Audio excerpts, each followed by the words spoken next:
I will call the August 12th, 2020 meeting of the Manitou Springs Planning Commission to order. And the first item of business is approval of the minutes of the July 8th, 2020 meeting. Is there a motion to approve? I move to approve the minutes from the July meeting, July 8th. And I guess, do you want to second that, Carrie? Since you I'll second it. Okay, and Julia's here now too. Great. Okay, so all in favor, raise your hands. Chairman Dulwich, I'm abstaining because I was not there. Okay. Okay, so that was, I believe, 1, 2, 3, 4, 5 to approve and 2 abstentions. Who was the second abstention? Julia. Who was the other? Oh, I'm sorry. Gosh, who was it? Well, no, I'm trying to remember. Was I there? I wasn't there last time. Was my dog? No, you weren't. So it was Carrie and Julia who was abstained.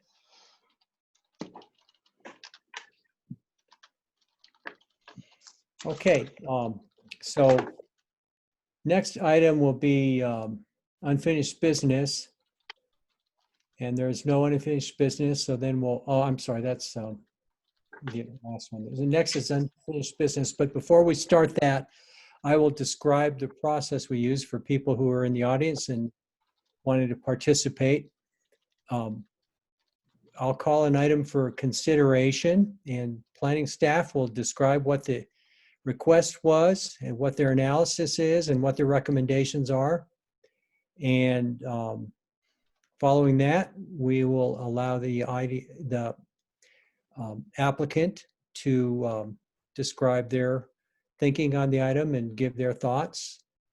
And following that, we will open the hearing to the public to weigh in on what their thoughts are, whether they support, don't support, any concerns they have. And following that, we'll deliberate and vote either to approve, deny, or possibly table an item, or possibly we'll modify it in some way. And as we're going through the process, we're guided by our municipal code. We don't actually legislate. We interpret what's in the code, in the planning and in the zoning ordinance. And so that is really our role. So with that, are there any ex parte contacts or conflicts to disclose by any of the members? I think Tip. Yeah, I think Tip had some. Yeah, so he stepped out here for a minute, but we'll wait for him. And now we're going to just pause for a minute and wait until our senior planner gets on, because she's and she's getting pulled over, it looks like. I'm pulling her over right now. She just popped up. Okay.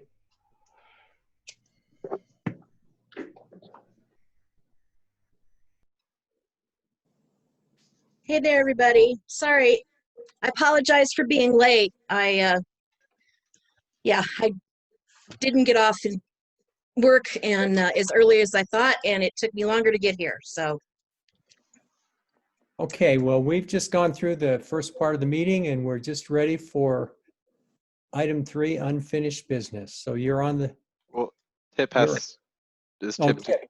Yeah, you were not here when I asked about anyone to any conflicts or ex parte conflicts to disclose. Thank you very much. I'm sorry about that, because the puppy got out and someone brought him, so I had to run it.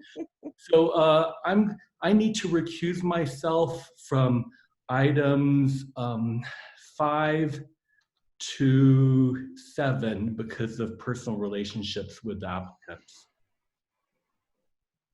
Okay. Okay, with that, now we'll turn it over to Michelle for item 3, unfinished business. The first item is preliminary plat, major subdivision 101 to 119 Becker's Lane, Eddie Bishop applicant. Staff is asking for postponement to the September meeting. We are working with the applicant to complete the application, get some additional information in, and we're hoping that he'll be able to do that fairly soon, and to allow us to get the staff review done and everything for the September 9th Planning Commission meeting. Okay.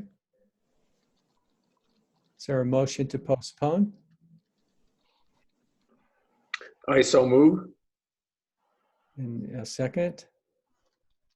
I'll second. Okay, all those in favor of the motion, raise your hand. Okay, and that's unanimous.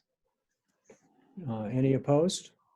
I guess there could be if it's unanimous. Okay, so moving along, new business. The first item is minor conditional use, 2002 minor conditional use permit for a vacation rental at 317 Pawnee Avenue. Tim and John O'Leary applicants. So the applicants are requesting approval of a minor conditional use to operate a short-term vacation rental at 317 Pawnee Avenue. According to the assessor's records, the subject property is a single dwelling unit with 2 bedrooms and 1 bath in approximately 936 square feet of living area. The application states and the site plan, or I'm sorry, the floor plan shows that there are 3 bedrooms and 2 baths in the home. The assessment discrepancy with the assessor's office does need to be corrected. The application indicates there's parking on site for 3 cars on an asphalt parking pad and driveway. The property is in the low-density residential zone district, which allows up to 5 units an acre with a minimum lot size of 8,700 square feet. And according to the assessor, the subject property is 5,800 square feet in size and is comprised of 2 platted lots. So this is an older area of the community, and many of the properties in that area don't meet the LDR requirements in regard to lot size or frontage. The applicants purchased the property in June 2019 and have renovated it. Neither applicant resides in the home. The application proposes rental for up to 6 guests.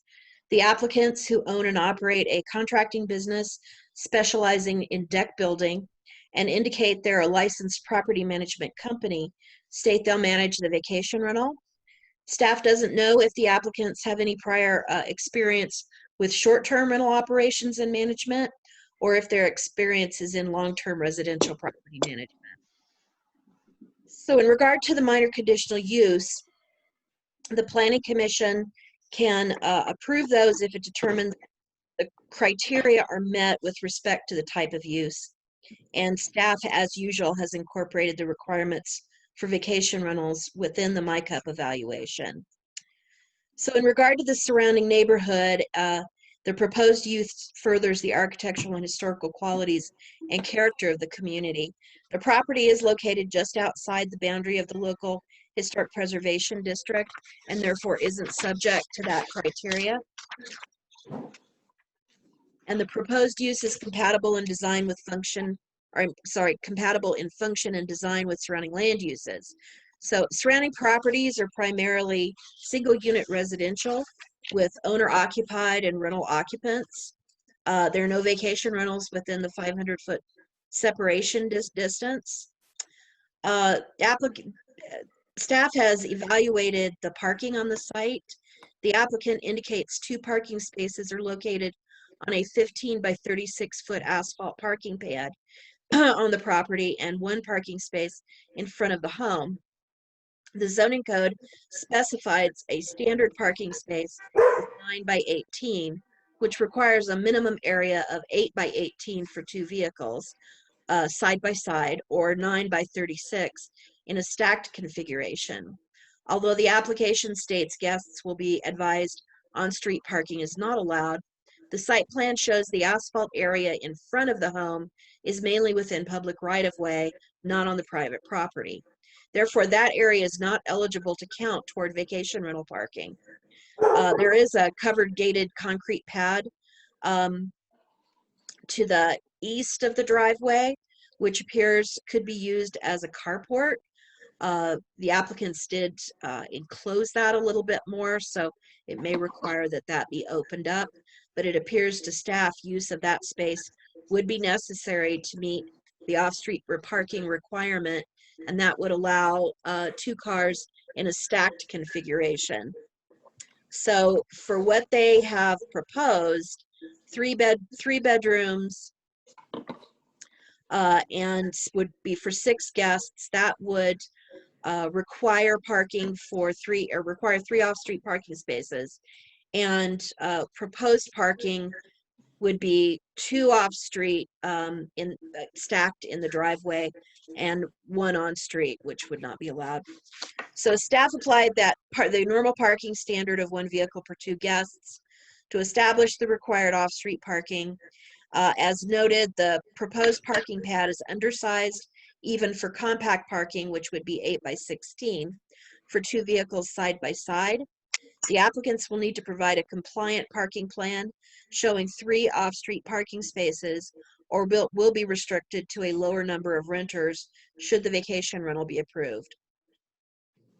Staff believes the function and design and use of the property as a vacation rental with demonstration of compliant guest parking capacity can be compatible with other properties and uses in the surrounding area and not have a significantly greater impact than long-term residential use.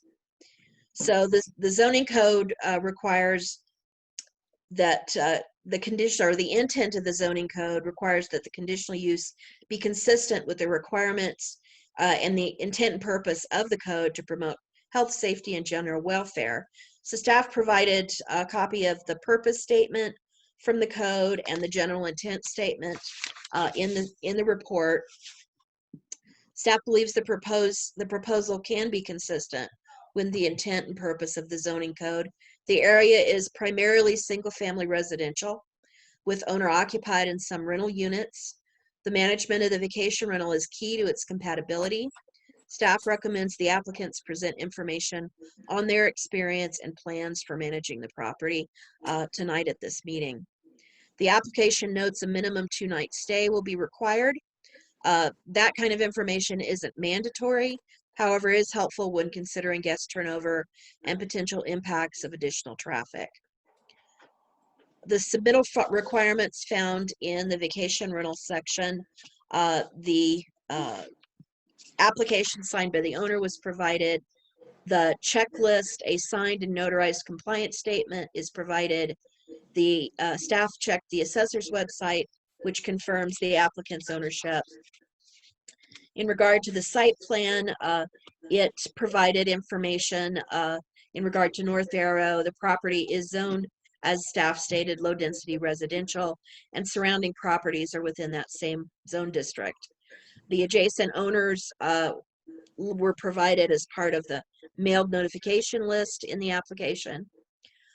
You have the site plan that provides location of all improvements on the property, and staff has addressed the location and dimensions of parking areas and spaces. A section of the vacation rental map is provided in the staff report showing the property lies outside of the 500-foot distance separation requirement, and that's right below that item and at the bottom of page 3.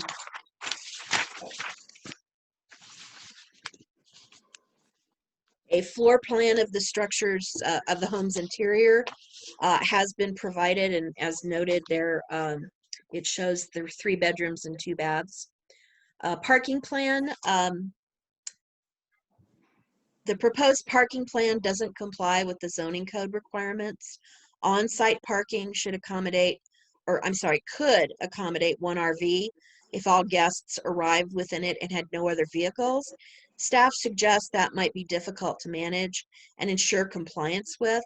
Therefore, any accommodation of RV parking is not recommended. And then the contact information, the applicants are indicating they'll manage the vacation rental. More details are needed to regarding management responsibilities, how the applicants will ensure someone on the management team will always be available, and where managers are located within the Pikes Peak area, and how long it takes to respond to an emergency. In regard to the comprehensive plan, the conditional use is consistent with the Manitou Springs comp plan. An evaluation of the request against the goals and actions in Plan Manitou addressing housing and neighborhoods that speaks to continue to monitor and limit short-term rentals to mitigate the impacts of visitors and rental units on neighborhoods and affordable housing. As noted in the application, the city's not yet reached the maximum number of vacation rentals per the code, although there have been more applications to meet or even exceed the limit. Not all approved properties have chosen to operate, and some that have operated have then subsequently decided to close.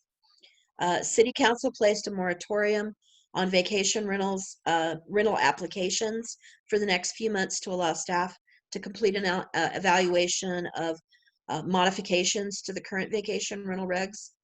The application was, this application was submitted before that moratorium was enacted.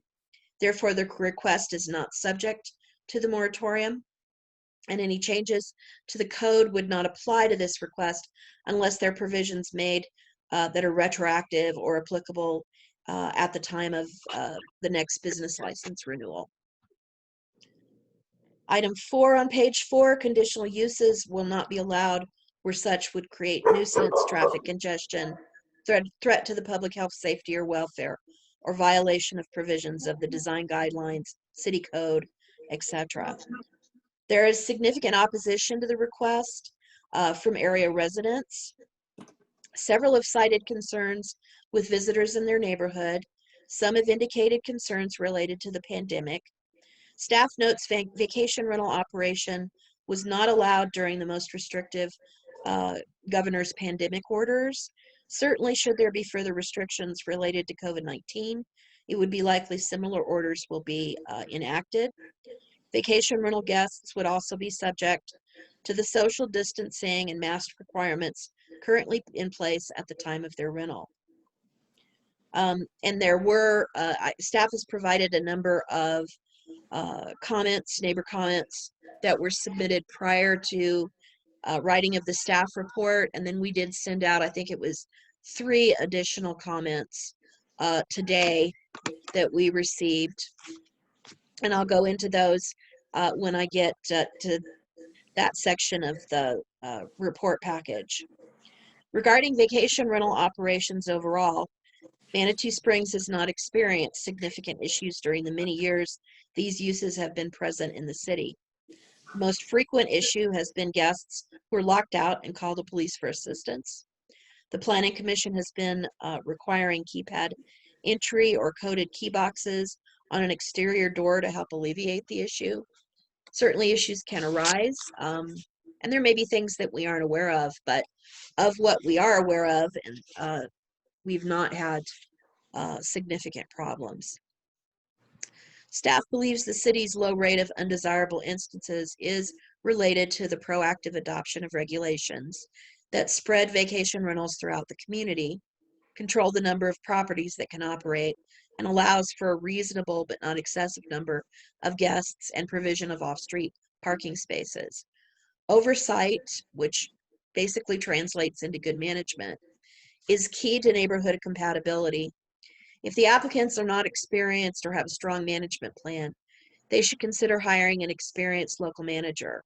If their management is approved, making themselves accessible to both guests and neighbors will be an important part of ensuring any issues are addressed quickly. In regard to the vacation rental conditions and standards, item A, the city's not reached the 2% capacity set by regulations, which is currently 59 facilities. To date, there are 45 approved vacation rentals operating within the city. And actually, I think we learned today there's one, potentially one less. Item B, the application specifically addresses the requirement for minimum of 21 days operation. C, there is no owner occupancy proposed.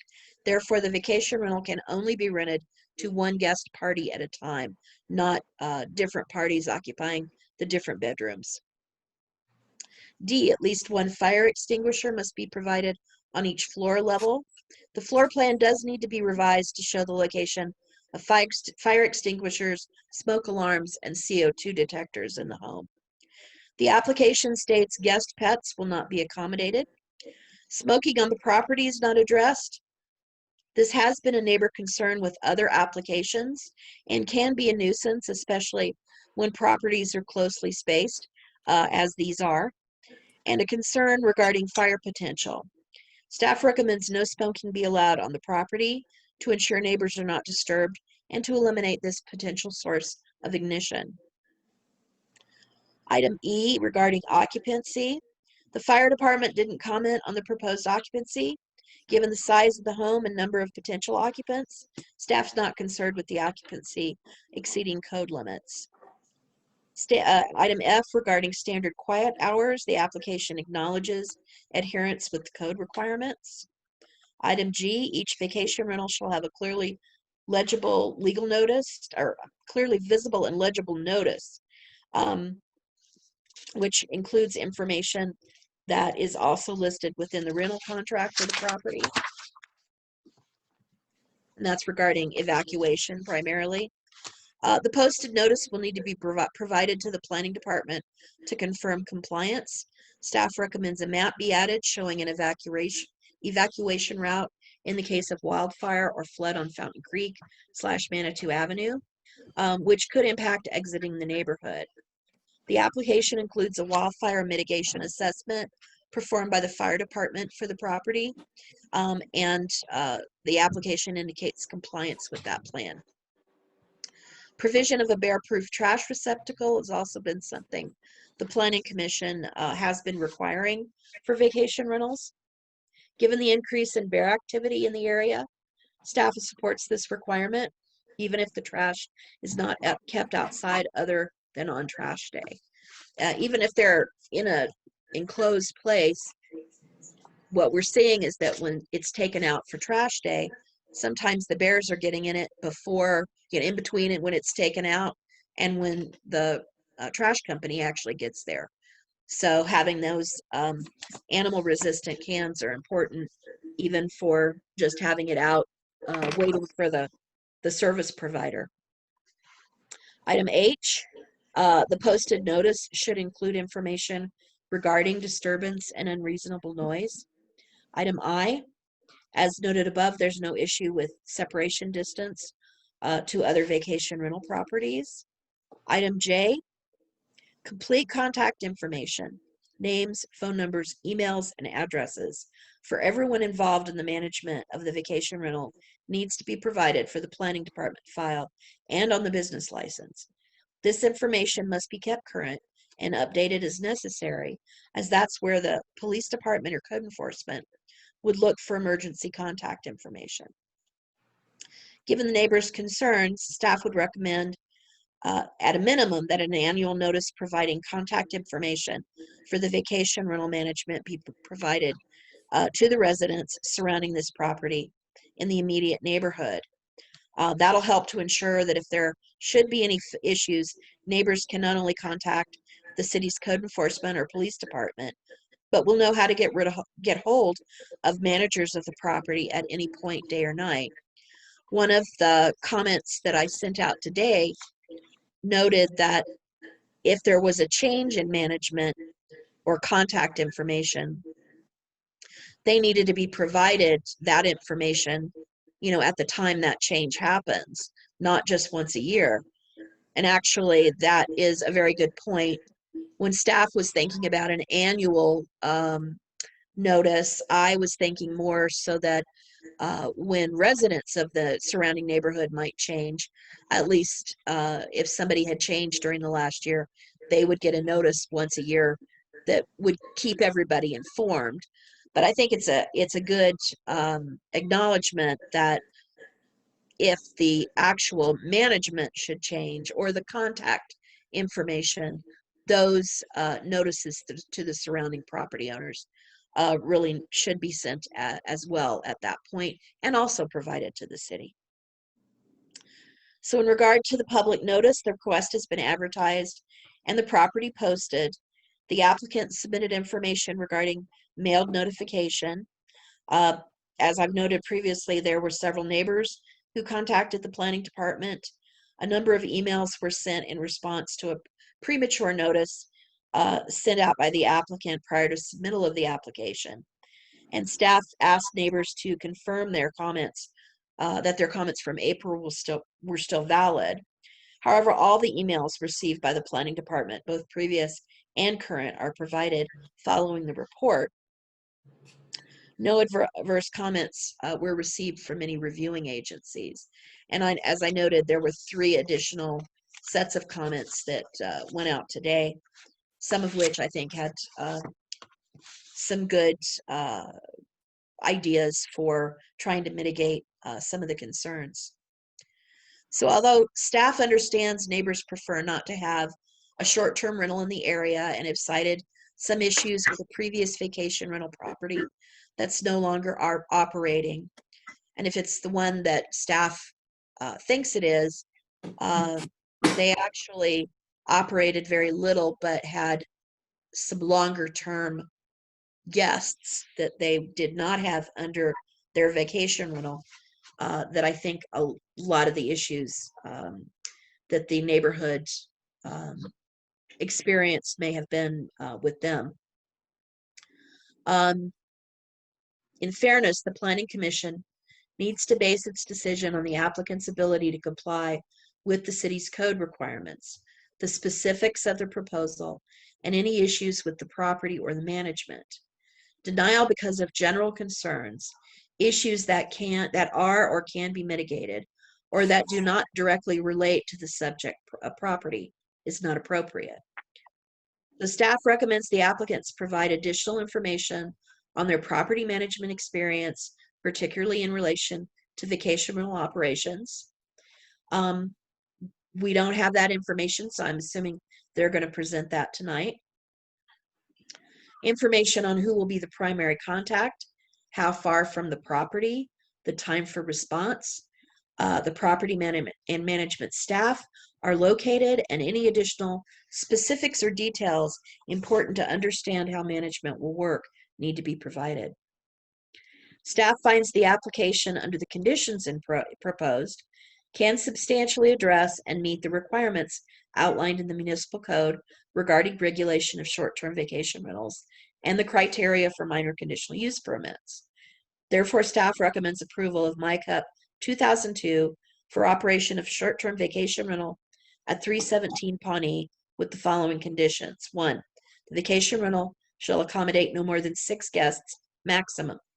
That maximum guest occupancy is contingent upon submission to and approval by the planning department of a parking plan that meets the zoning code requirements. Should the approved parking be less than 3 off-street spaces, the number of guests will be reduced by 2 per each parking space not provided. Vacation rental guests must be instructed they're not allowed to park on street. 2, no guests with RVs will be accommodated. 3, the property owners will obtain a bear-proof trash receptacle for the property and require its use by guests or cleaning personnel. Just require its use. 4, all advertisements and or listings for the vacation rental must contain the approval number, MyCup 2002, and copies of those advertisements or listings must be submitted to the planning department for retention in the property file.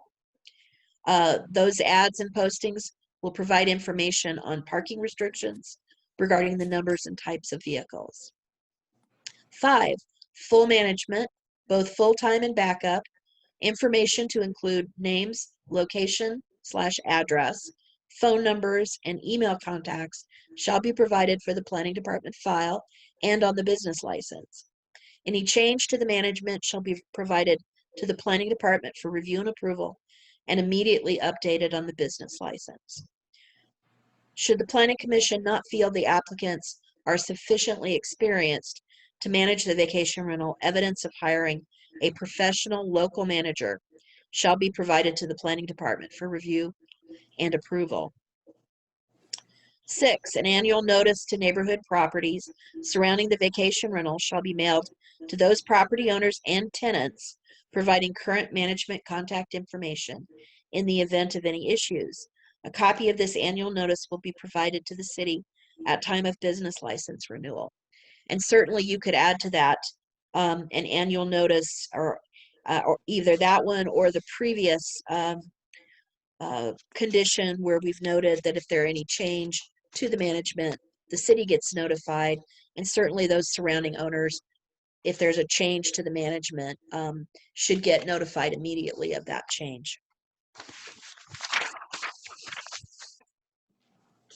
7, a final guest notice complying with 18.89040 G 1 through 7 must be submitted to the planning department for review and approval prior to issuance of a city business license. The notice must include information regarding no smoking and that guest pets will not be accommodated. 8, in a conspicuous location for guests, the owner must post emergency evacuation procedures for wildfire and flooding. Staff recommends a map showing an evacuation route be added to the posted notice, and guests also be made aware of the potential for flooding down Pawnee Avenue and on Manitou Avenue. 9, the property owner shall comply with the wildfire mitigation assessment standards and recommendations provided in the application. 10, a digital lockbox containing a key to the home or an electronic coded lock shall be provided on a door accessible by vacation rental guests. 11, the owner must obtain a business license from the city of Manitou Springs and the required tax licensing prior to listing the property for vacation rental operation. You have a copy of, actually it was pulled from the assessor's record. There's actually a more recent photo that was sent by one of today's commenters, and that shows a vehicle in the driveway, pretty much a truck taking up the whole driveway. And then following the staff report, you've got 1, 2, 3, 4, 5, 6 pages of, or 5 pages of comments, and then the applicant's information and the wildfire evaluation information as well. Staff's happy to answer questions or provide whatever other information I can. Hey, Carrie?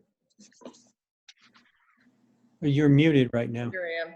Hey, Michelle, you had mentioned that you wanted them to update the county assessor's role for the property, but you didn't include it in the requirements. That can certainly be added as a good reminder that they need to do that. Okay, David? Michelle, I was a little bit confused about the fire mitigation. As I understood, the fire department said these are recommendations, and I'm not quite if I understand correctly, I'm not sure why we are requiring them to comply with what are only recommendations.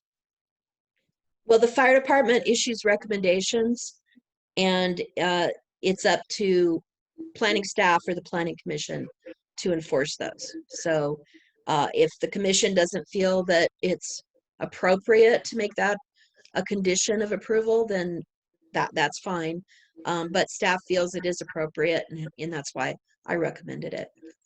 Okay, thank you. The other question I had was, you mentioned that the management of an RV might be difficult.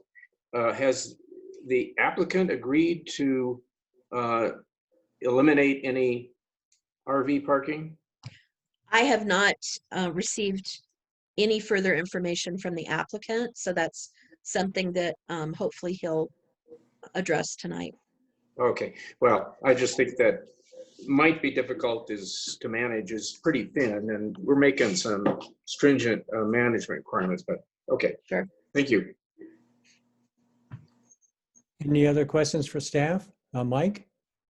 Michelle, you mentioned that you're waiting on a approved parking plan. I thought that had to be submitted with the application. Well, what they submitted is not sufficient. I don't think they understood that the area in front of the building is actually in public right of way. Oh. I think they thought that that was acceptable parking.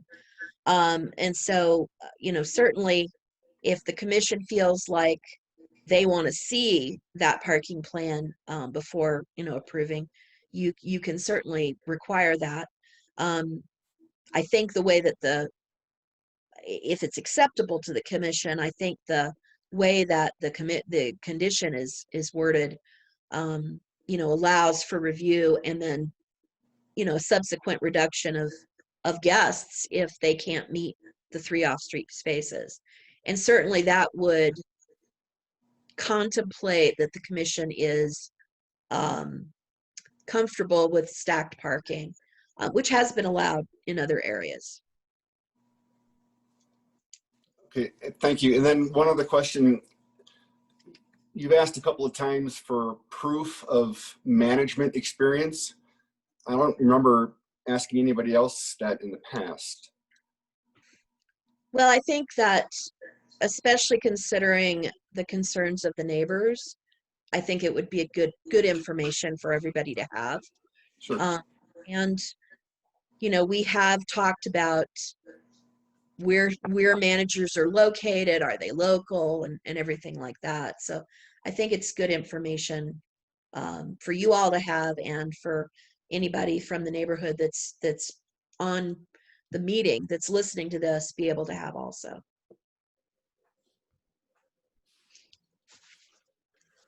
Okay, any other questions for staff? Okay, let's bring the applicant up now.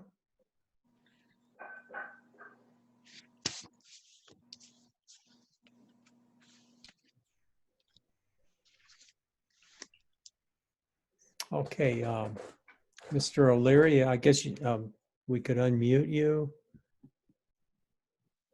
Okay, you have to unmute yourself. Okay, good. Your thoughts on the staff recommendations? Well, hello, everybody. First of all, state your name and address for the record, please. Yep, that's what I was going to do. I'm Tim O'Leary. You said name and address? Yes. Well, the home I own is 317 Pawnee Avenue. No, the address where you reside. Okay, 8945 Rock Creek Lane. I'm right off 115 in Academy, just west of Carson. Okay. And I own O'Leary and Sons. We are active in Manitou every week. Actually, I don't see him now, but we deal with Manitou all the time. We usually have active jobs always going on in Manitou, and I've been in business 31 years. So I can assure everybody, if you look up my company, O'Leary and Sons, I am not out to harm anybody in this neighborhood or our community.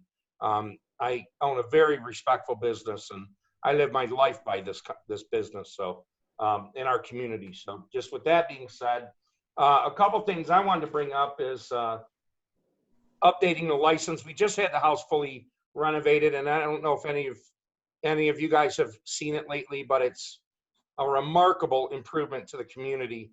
The home was owned by my fiance's parents for many, many years. The house is in my family, basically. I've been dating her for 12 years, so I could pretty much say she's my family.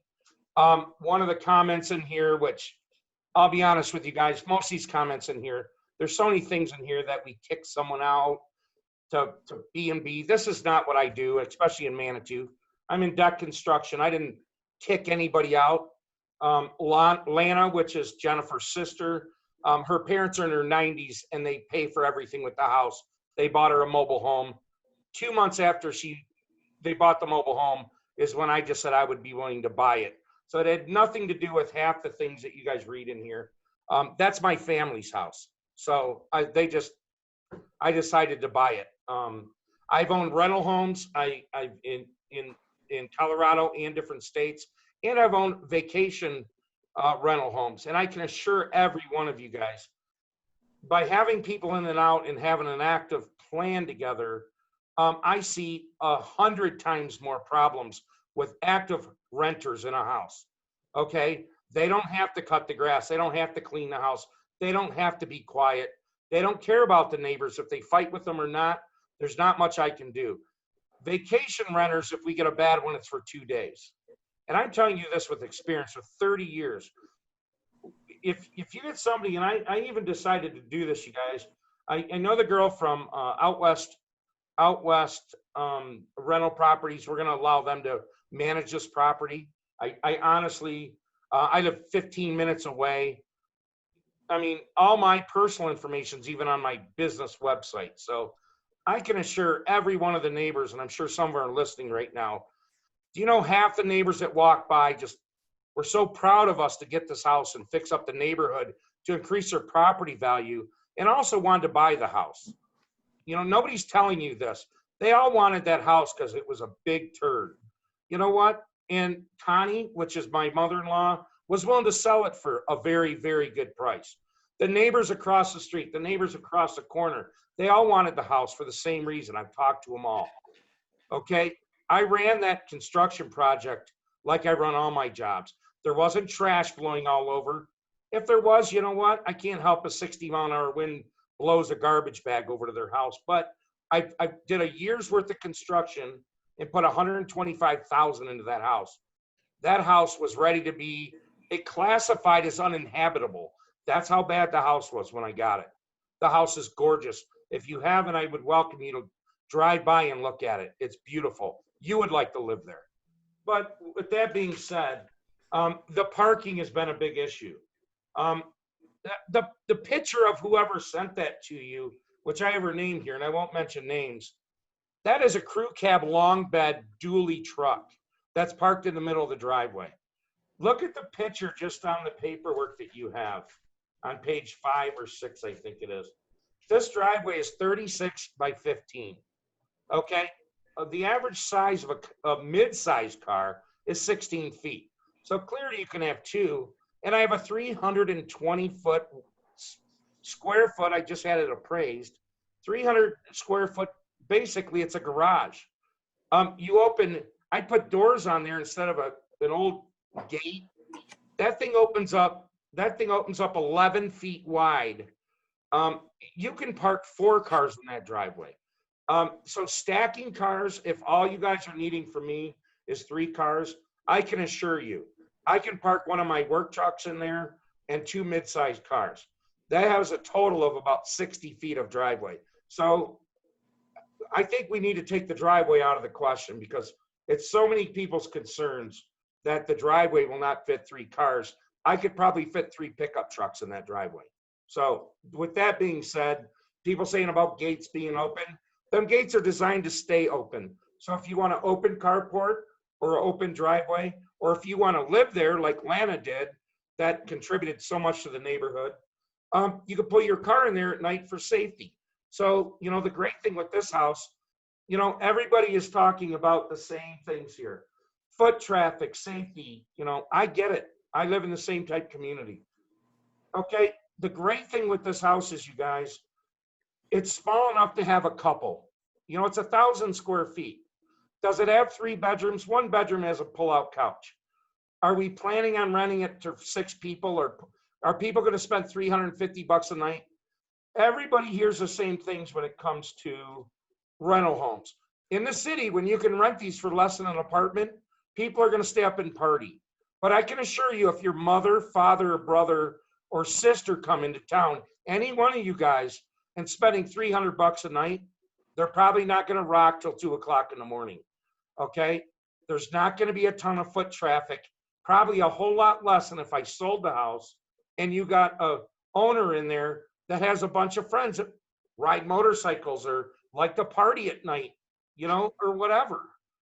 Most of the time, a small home like this, and I know this from experience, is probably going to have a family with maybe a daughter or a son. It's not going to have the max occupancy. That's a fact. Most people don't look for 937 square foot homes to house 6 people. It's just not what they do. And the thing is, that house can sleep 8 people. There's 2 beds and 1, but we're not promoting that. I'm just saying, in the reality of things, most people, if they have, like I do, when I go on to go to a wedding or a funeral, and I have family, we look for a 27 to 3,200 square foot house that'll house 6 of us. You pitch in, and it's $350, $400 a night. It's cheap as heck. But I don't look for a 900 square foot house. So in reality, that house is going to get so little foot traffic, so little people getting in 6-foot perimeter for the COVID. I just honestly think, you guys, I am so close to this house. I own a local company. I'm not kidding you. My doors are open Monday through Saturday, 7:30 to 6 in the evening. I have my cell phone number on all the paperwork for this particular house. But I think these people the neighbors are really panicking much more. I'm not an outside company looking to invade your territory. I'm a local. I just built a deck. If you look, Are there any questions for the applicant? I'm sorry, I'll quit. But that's it. I'm a local here, you guys. I'm in Manitou 5 times a week. So I guess that's my main thing. I will Okay. take good care of your community. I always do. Okay, thanks. So does anybody have any questions for the applicant? David? Unmute. You need to unmute yourself, David. Sorry. How do you feel about the requirement regarding RVs? Actually, I have it written right here, and I kind of carried on too long, and I apologize. You guys did say, like, if a family comes in, clearly RV parking would be, in my eyes, would be up to, signing a lease with them. But there is 36 feet to the gate. Clearly, an RV can't go into that.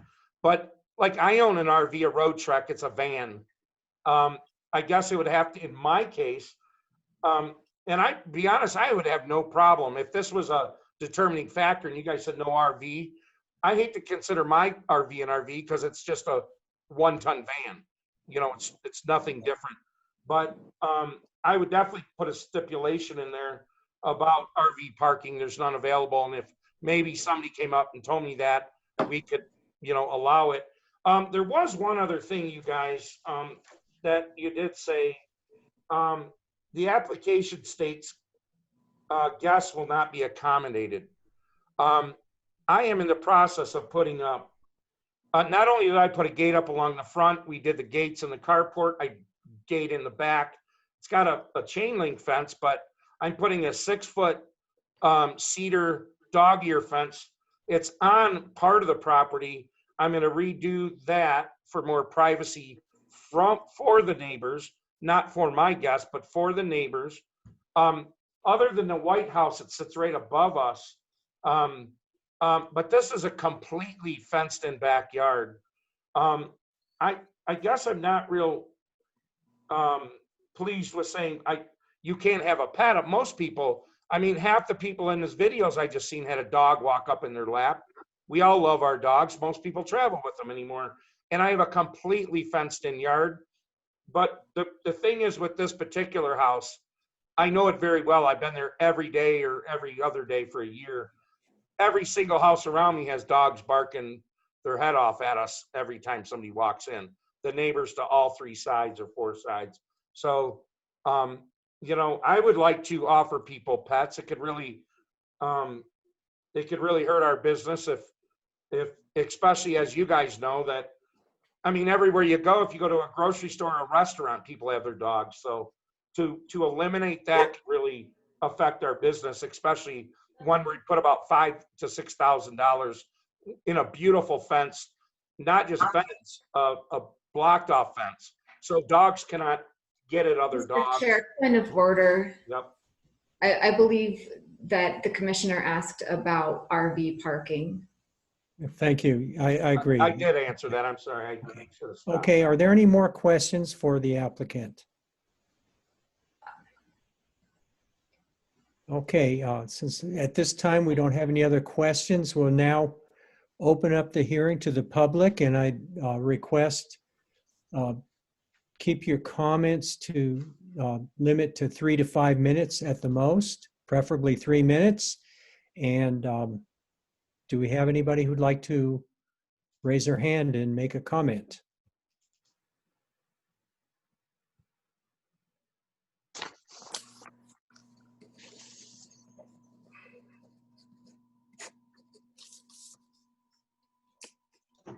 I don't see anyone who has raised their hand to make a comment.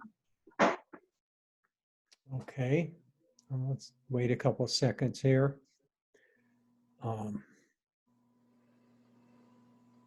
There is someone, Patty Bond. I'll move her over. I'll unmute her. Okay. Okay, would you state your name and address for the record? Hi, my name is Patty Bond, and I live at 320 Pawnee Avenue, which is across the street, kitty corner from the STR you're proposing.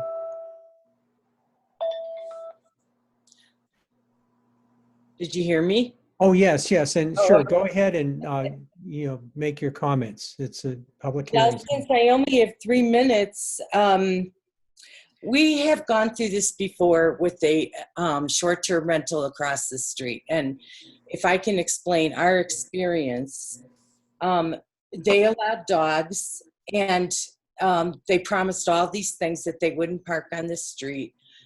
Everybody parked on the street. Everybody parked on our parking spaces. They'd have parties, drunken parties, music playing late at night, and there was nobody to call. We would call the police department, but they route the call to Colorado Springs. And then to manage these, twice I tried to call and we were on hold. I was on hold for 20 minutes and I just gave up. We couldn't get a hold of the owner. Even during the day, they'd have cocktail parties, which were loud. And so what we want to know is, who can we call when this happens at night? Who do you call to say, hey, there's a party going on there? There's yelling, there's drinking, there's a general disruption. Who do you call at night? And then for minor problems, like when they don't park in the driveway, when they park on the street, the property's not being maintained. I don't know if listening to the owner, I bet it will be.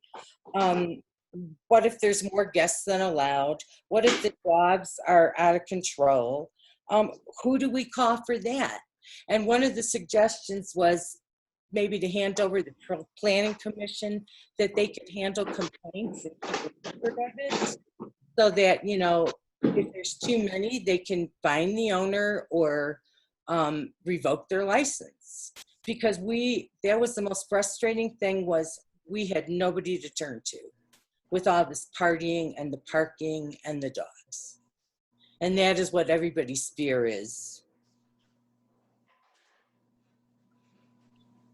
Okay, I'd say, as far as things like parking, illegal parking, I would document it.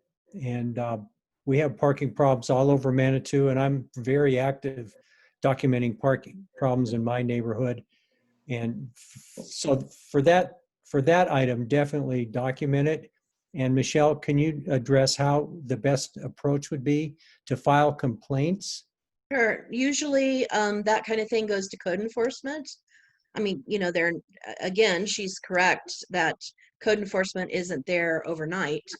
And just like with any issue with a neighbor occurring at night, the police department is the only route, whether it's a vacation rental or a full-time long-term renter. The police department is the only entity, although with the vacation rental requirement that the management be available, they would at least have that option and that possibility to get a hold of the owner or manager to get something done.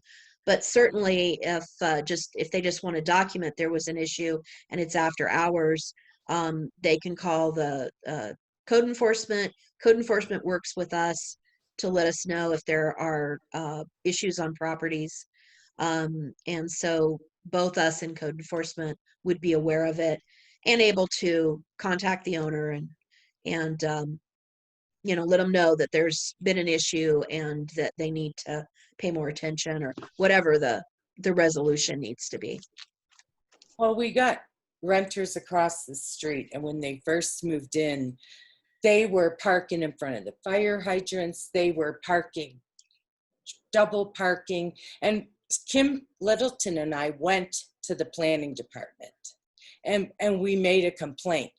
And nobody ever drove by. Nobody ever enforced it. So I don't have a lot of faith that, you know, submitting a complaint is you're going to do anything about it.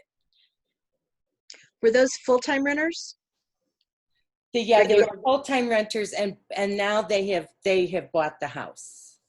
So, but when they were renting,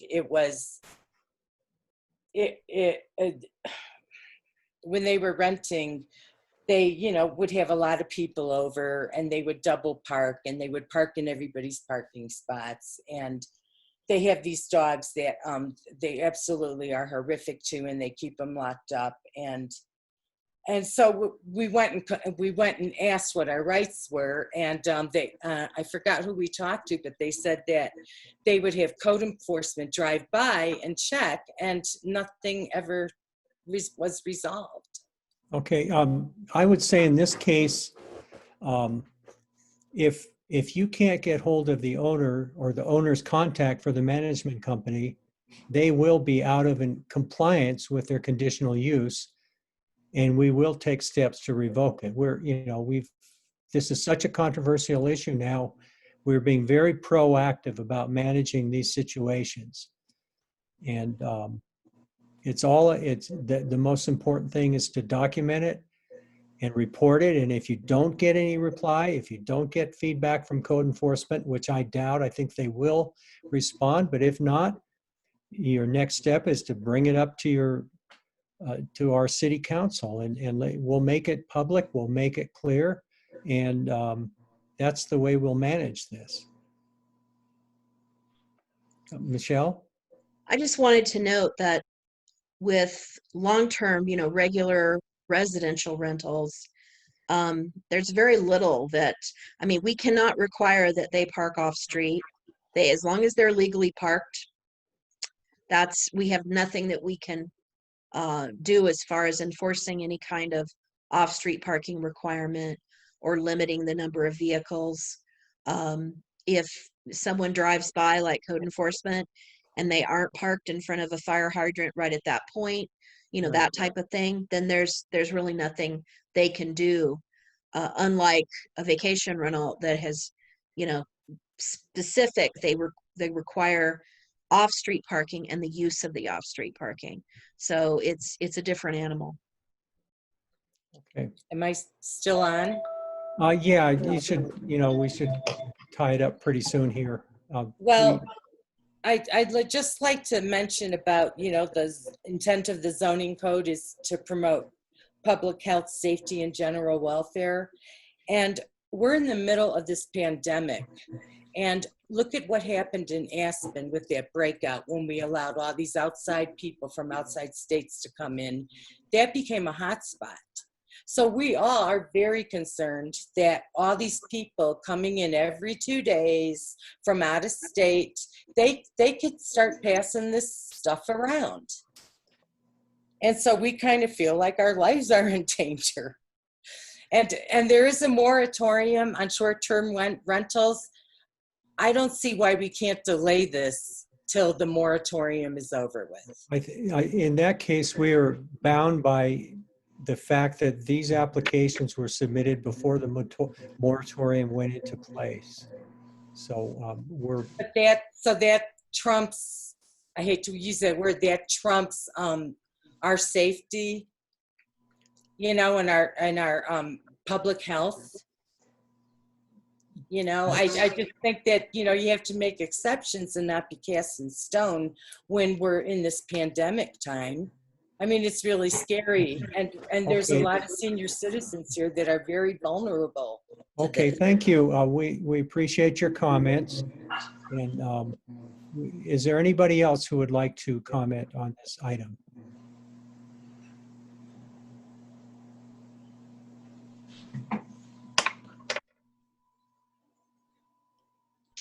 I am looking. I think the only one who has his hand raised is Mr. O'Leary. Okay, so at this point, and if there are no other people wishing to speak in the public hearing, the public hearing is closed and we're ready to deliberate on this. Any thoughts? Anybody like to start, give their thoughts?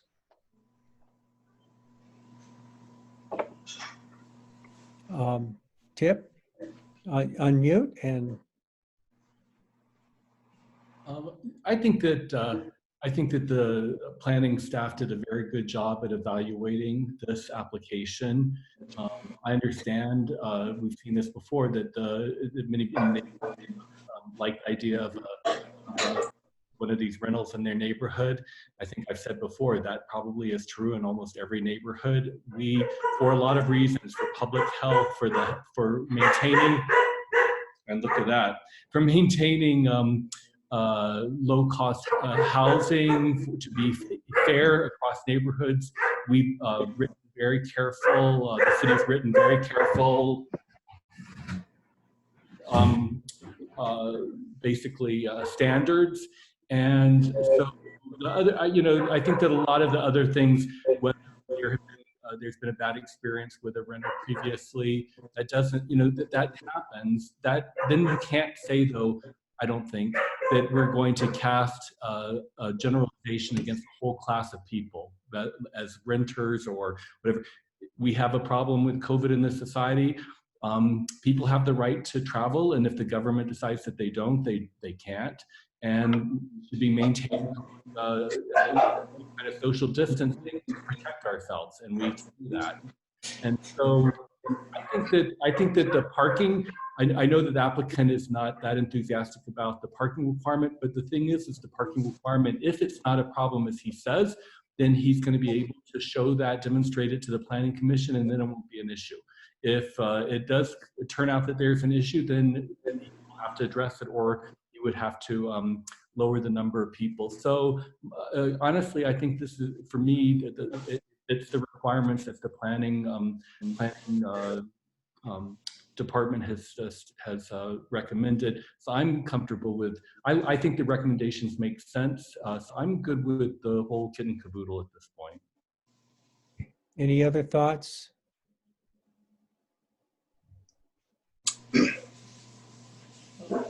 Mike? I agree with Tip.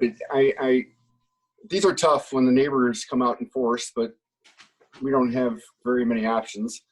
I kind of agree with Mr. O'Leary's comment. If he's got a dog-friendly backyard, I don't see why pets can't be allowed, personally. Okay. David, did you have a comment? Yes, I echo what Tip said about the planning department doing its typical thorough job.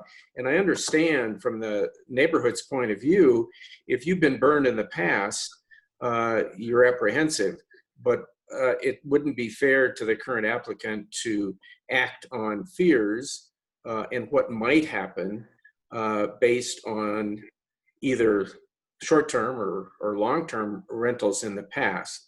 And as Julie Wolf explained so thoroughly and so often before she moved to council, our job is to interpret the ordinance. So I support the approval of the conditional use. I would delete the requirement to meet the wildfire mitigation recommendations. Any other thoughts? Justin? Yeah, again, want to reiterate everyone joining in. I think the planning department did a thorough job as usual. I will say, and I think I'm in favor of this, but I think it's some good point to remember is that, the intent of zoning code, that last part, and provide for general welfare. I don't know that it's fair to the residents to say that their concerns are generalized or not real, right? So sometimes people do have anxiety about this. And I think it's good to keep in mind that there was a reason that was written into the zoning code. It's not just empty words, and it does have meaning. But I do think in this circumstance, the application meets the requirements. I would just remind anyone that is concerned, again, that they can report it and that they should be vigilant. So. I guess in general, I have to agree with everything that's been said. I have a couple of concerns though. One, when I drove by there, I don't buy that there's sufficient parking for 3 vehicles. I think it's a tight squeeze to get 2 modern vehicles in that parking space. And possibly if they were stacked with one going in the garage area, I could see there being adequate room for 2. I'm really leery about the allowing 3 vehicles there. I think it's just it's a real tight squeeze. The other concern I have is the discrepancy between what the applicants say as far as it's a 3-bedroom house and the assessor's website saying it's a 2-bedroom house. We've had this case in the past, and we've put an explicit requirement in the approval that until it's been cleared with the assessor's website, so however, whatever process, if it takes an inspection or whatever, we limit it to the 2 bedrooms. And I think that's, that's a precedent we've set. And in the last year, I know that's happened on another item, and I think that would be a reasonable condition. Carrie? Yeah, I support the idea of allowing pets, but with a condition that they can't leave the pet alone outside if they're not in the home. So even though it's a fenced yard, if there's nobody there to stop the dog from barking and it's outside and they go, they're going to go sightsee all day and that dog's going to bark all day, it just adds one more problem for the neighbors with having a rental next to them, a vacation rental. So I would support the pets, but I would put the requirement that the pets can't be left outside unattended. It's a good thought. Michelle? I actually have, whenever you all are ready for it, I have some revisions to the suggested conditions that I can go over with you. Okay. You want me to go ahead and do that now? Sure. So under item 5, that's regarding the management and notification to the city if the management changes. I put in basically a sentence that says a notice to the neighborhood properties surrounding the vacation rental shall be mailed to those property owners and tenants at any time, at any point in time, if the management, if there are any management changes. And that provides notification to those surrounding neighboring properties in addition to the city. And then I would leave the annual notice, because I think they serve two different things. A notice about a change in the management goes out. That's to make sure everybody, knows about that. The annual notice is to make sure everybody that might have moved into the neighborhood at some point knows about how to get a hold of the management for the vacation rental. It also just reminds even people that have not moved in, what that notification is, and just keeps them informed. So I think both of those are still important. If the commission wants to allow pets, which you have before, and I picked that up from the application. So it was in the application that they weren't going to allow pets. But if they do want to do that, I was trying to remember the gist of previous conditions. And I've made a change here to the end of item 7, and that guest pets are allowed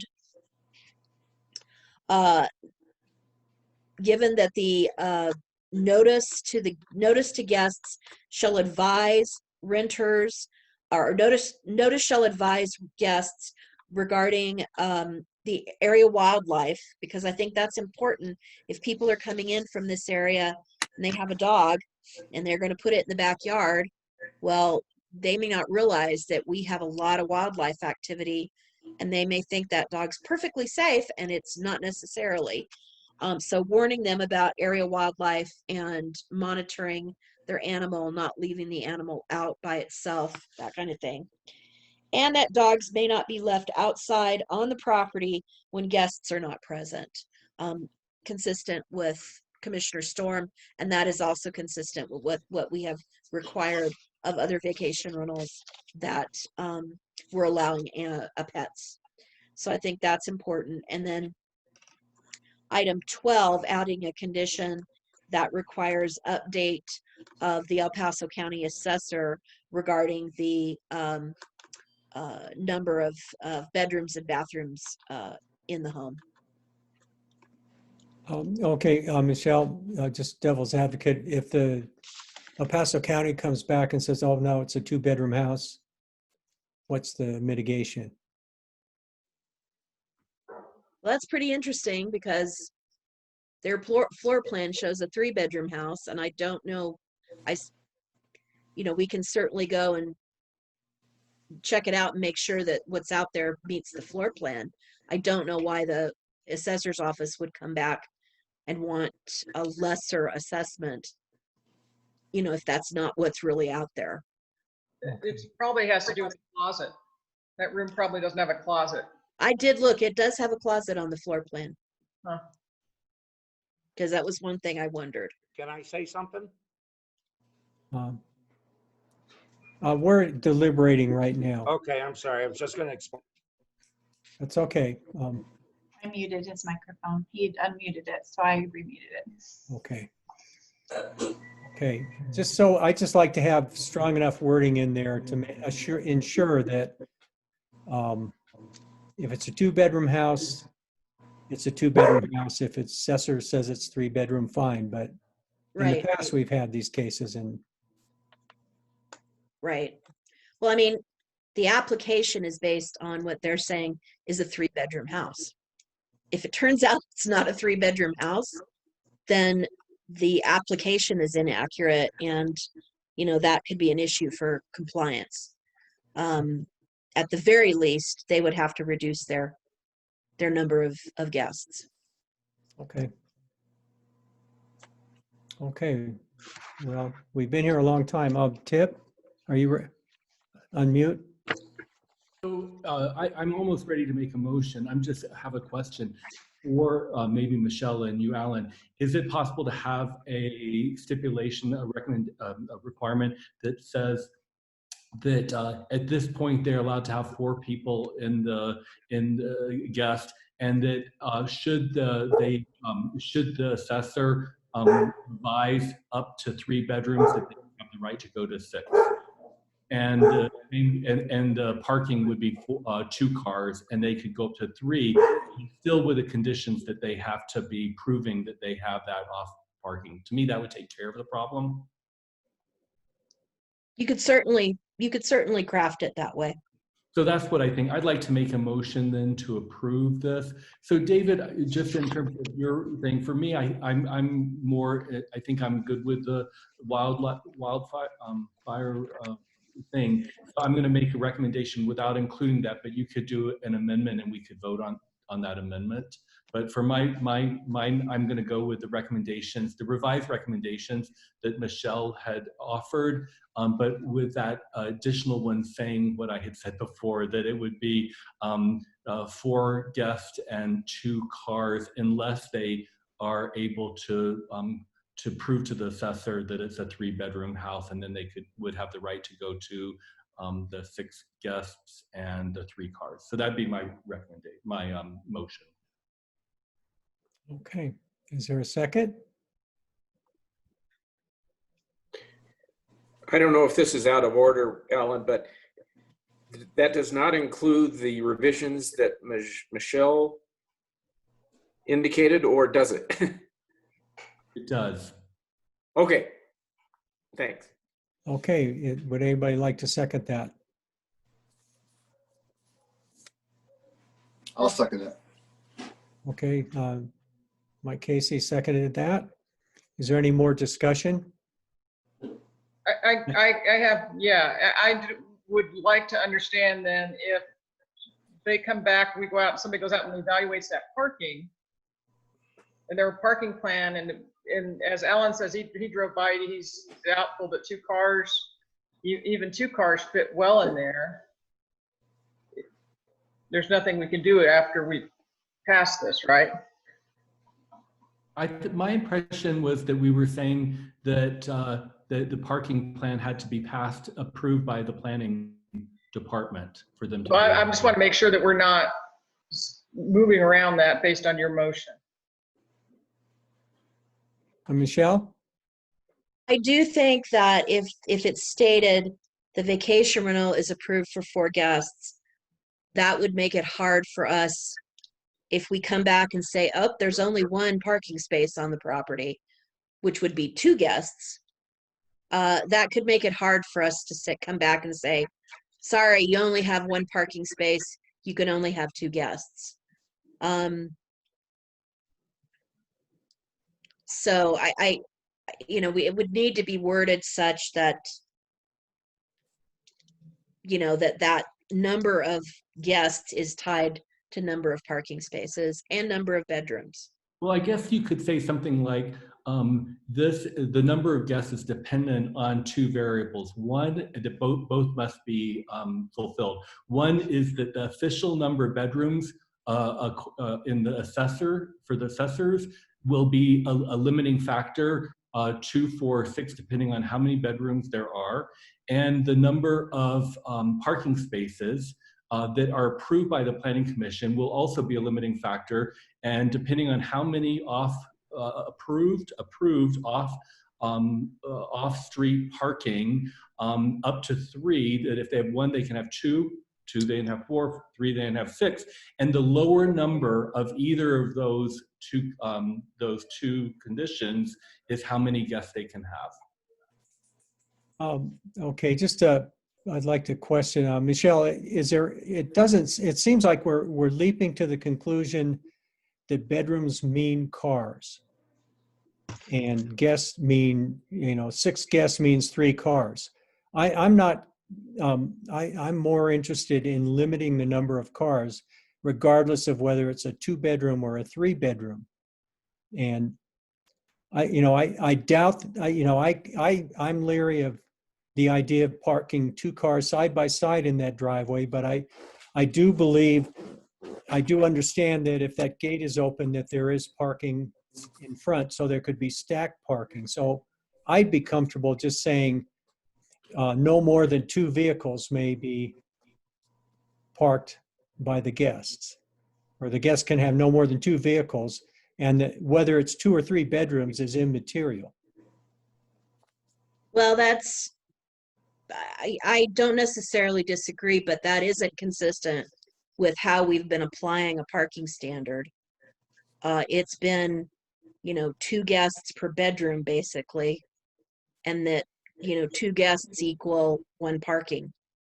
Okay. But, it is a conditional use, so if the commission wants to vary from that, and you just document it in the approval, that would be up to you all. Okay.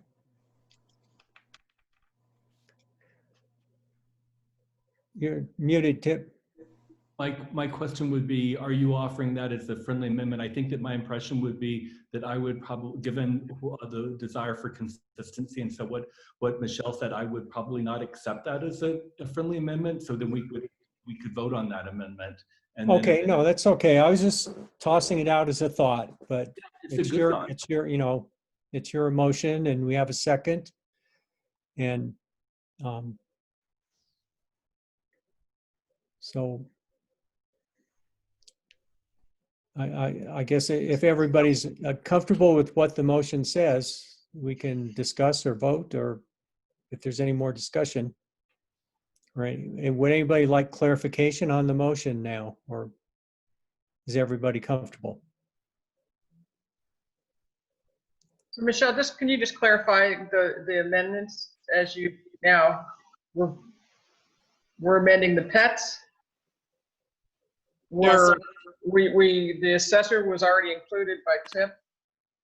Yes. And the parking is, how are we reading it? So the vacation rental shall accommodate the number of guests that are dependent on the number of bedrooms that are ultimately confirmed, and the approved off-street parking spaces. Two per bedroom, two per parking space. So it would be up to us to figure that out. Lower. Michelle, whichever is lower. Whichever is lower. Okay. Are we ready to vote? Yeah. Okay, then all those in favor, just raise your hand.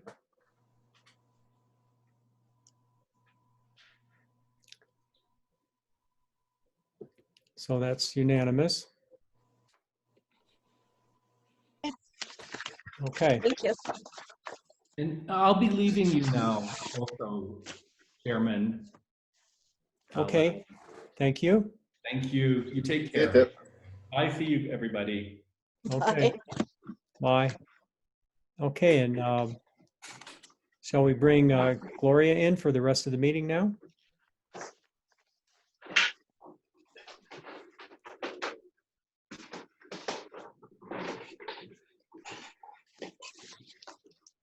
Okay, so oh, my computer's gone to sleep here. Come on.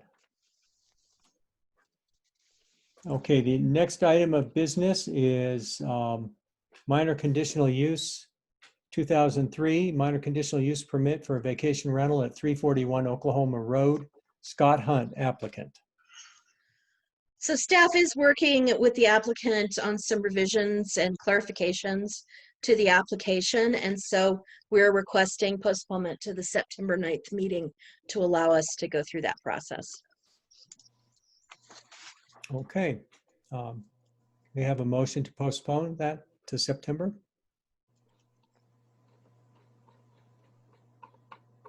I'll move to postpone Micah 2003 to the September 9th regular meeting. Is there a second? Okay. Second. Okay, all in favor?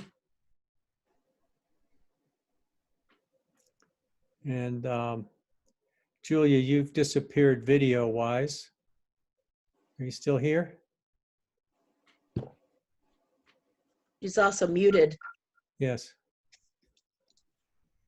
She is still there. She's muted and her camera is off. Okay. Well, we'll have to note that that was 6-0, 6 with 1 abstention, I guess. Hey, well, She's had some Comcast problems in the past, and maybe that's part of what's going on. So let's move on. The next item is variance 2007, front yard setback 15 feet where 25 is required at 327 Oak Place. Scott and Electra Johnson applicants. And subdivision waiver 2003, encroachment into no build area 327 Oak Place. Scott and Electra Johnson applicants. So the applicants, as you noted, are requesting a variance of 15 feet to allow 15 feet where 25 feet is required to allow siting of a detached garage and workshop associated with the new home closer to the private road frontage, and a subdivision waiver to allow a portion of that same structure to encroach into the no build area on the property. The property was platted in 2010. It's 78,408 square feet in size and proposed for single unit development. It's accessed by a private easement serving 4 properties at the end of Oak Place. The applicants planned for construction of the new home and utilized the front property line, which is the center line of the access easement, more or less, to calculate the setback. However, the planning department has established a practice of calculating the setback from the edge of a private road or access, much like the setback established, or much like a setback from a public road is from the edge of the right-of-way, not the center. In addition to this, easement serves utilities and drainage, which are also reasons for not taking the setback from the middle of the easement. It just puts things much closer. Once the applicants became aware of the setback, they amended the location of the garage and workshop to provide a reasonable setback and reduce the encroachment into the no-build area. The home on the property meets the setback. A full geologic hazards report by Intech Engineering was completed on the lot adjacent, or for this lot and the adjacent vacant lot at the time of platting in 2010. The applicant did obtain a letter, actually I think from Intech regarding the site conditions and the drainage on the lot. It does not, it is not a tier 1 geohazards update. That would still need to be done, but what's been submitted and provided, was sent out to the commission earlier, is an updated evaluation. They did consider the previous geotechnical when they were reviewing the soils report, basically, and made some recommendations that certainly should be adhered to in the new construction. In regard to the subdivision waiver, the subdivision code provides waivers under 3 circumstances. The current application is related to the 3rd circumstance, which is regarding encroachment into 30% or steeper slopes. The code further states waivers will only be approved in cases where unique or exceptional site conditions make strict compliance with subdivision standards otherwise impractical, or where waiver would result in a greater benefit to the surrounding area. Waivers can be approved conditionally. A waiver will not be granted if it would be detrimental to the public good, result in adverse conditions, or inadequate mitigation of conditions on the site or surrounding properties, or would otherwise impair the intent and purpose of the subdivision regs. Under the proposal, the south corner of the 1,679 square foot footprint of the garage and workshop will encroach about, and I've got updated information that the applicant provided. I asked her to look at this, and what became obvious today is we've got a situation which has happened previously where, and I think Christine's going to bring up the site plan.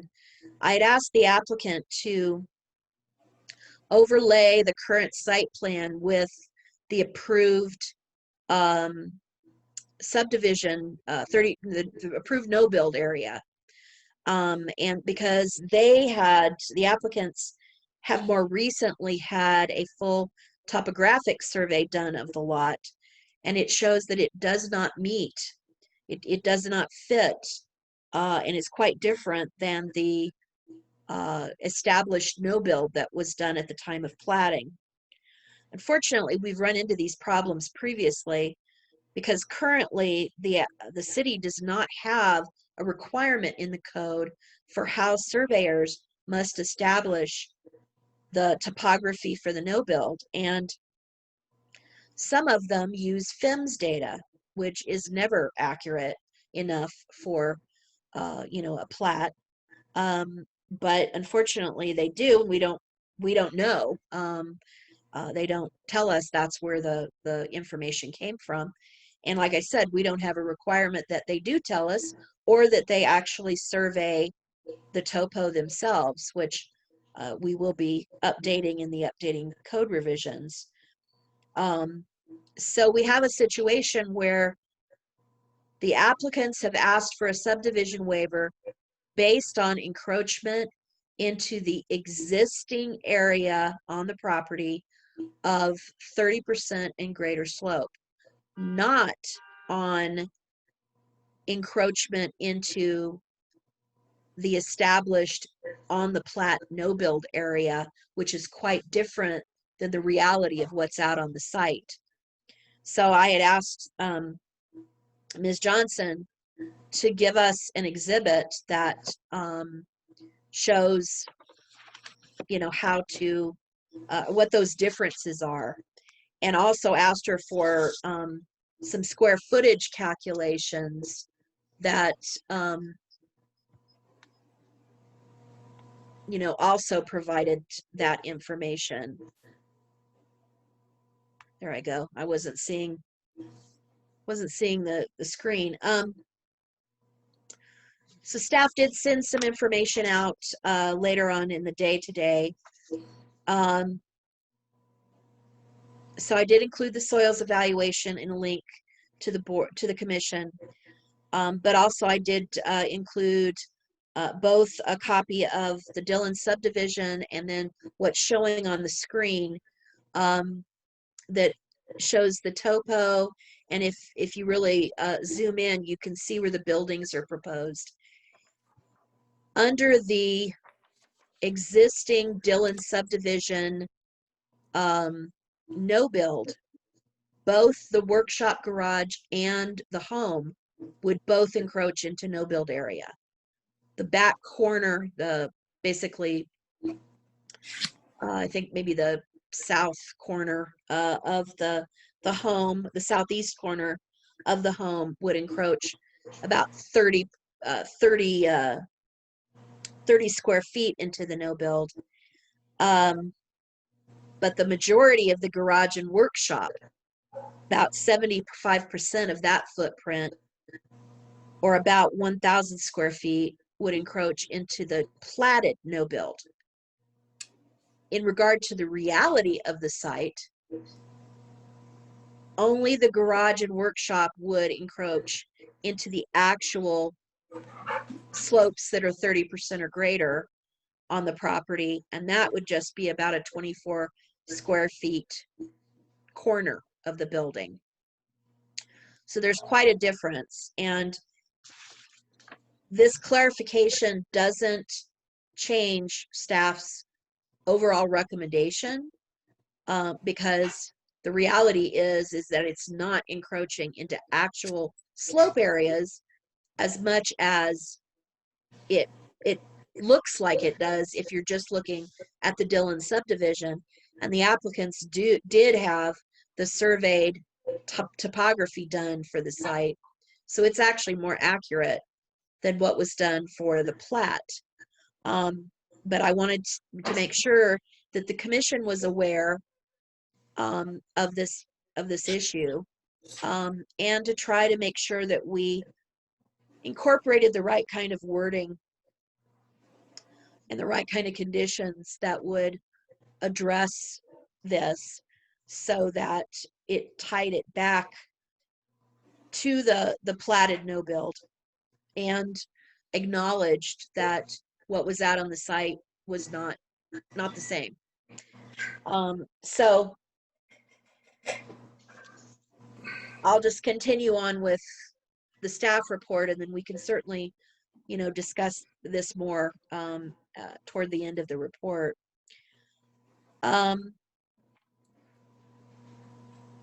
So the request was evaluated based on Plan Manitou, in that Karen Birchtold, the senior planner who does those evaluations, found that the issue of geohazards and slope stability is the primary concern and recommended the applicant address those issues to obtain approval.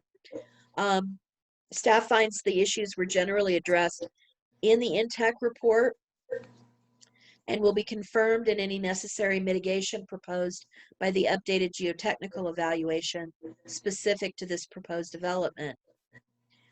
As at approximately 4,000 square feet of living area, the proposed house is not of an uncommon size, especially for a lot that's just under 2 acres. The buildable area on the site is restricted once the setback is applied as prescribed, And the house with its modest footprint, it's actually a smaller footprint than the garage and workshop, is located such that it meets all the zoning requirements. However, there's not sufficient area to add the proposed garage and workshop, which is shown just under 2,400 square feet in size. That's not the footprint, that's the total area, without some allowances for both setback and slope encroachment.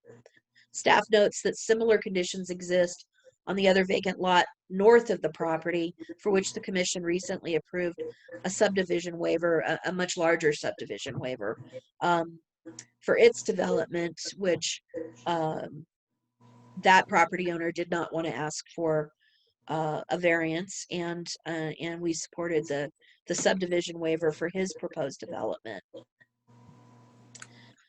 There are no better areas or other potential building sites on the property on which the garage and workshop could be located. That wouldn't trigger either another variance on top of this one, or a waiver, or more of a waiver. And any attempt to place construction higher on the property would impact slopes to a greater degree. The applicants looked at several design scenarios and indicated they did not find another solution that eliminated the need for either a greater setback variance or a greater slope encroachment. The property's been posted as required by the subdivision regulations, and the subdivision waiver was advertised in the paper. Written notification to surrounding owners was done by the applicants. Staff has received no comments to date from neighbors. No comments have been received from reviewing agencies. A new fire hydrant has been installed across the street from the property. The applicant has applied for water and sewer taps for the new home. A city stormwater and erosion control plan is required as part of the proposed building permitting, and the area is served by both Manatee Springs and Colorado Springs utilities already. One of the elements that I think both impacts the subdivision waiver, the placement of the garage workshop in regard to the subdivision waiver and in regard to the variance, and I think I talk about it in the next section, which is regarding the variance. There's also a drainage area that goes between basically the house and where they've cited the garage and workshop, and trying to push it over so that it's closer to the house or move it around just creates issues with that drainage area that's on site. So in regard to the variance, staff has noted the code requirements regarding variances and the commission's power and authority to issue those.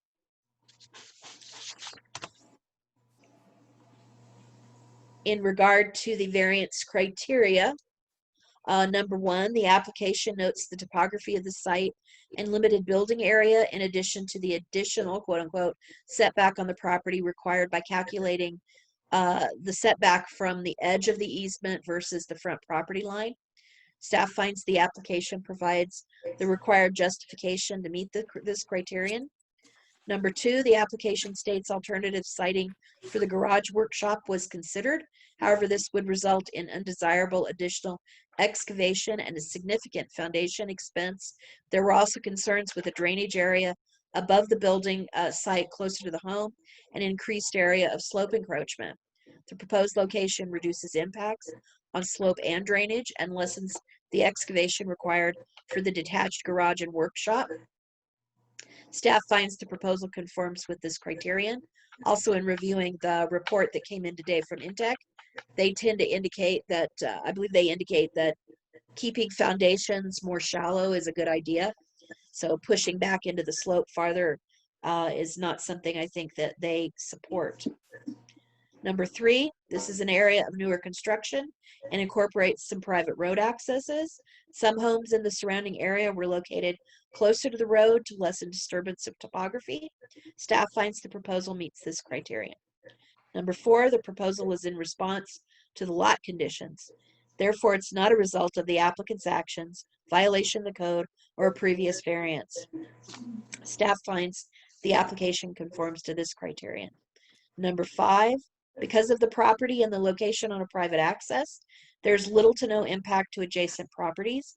However, provision of an updated geologic hazards evaluation confirming that the proposed siting and construction are appropriate or providing mitigation actions are important to meeting the criterion. Another protection afforded adjacent properties is the public hearing process itself.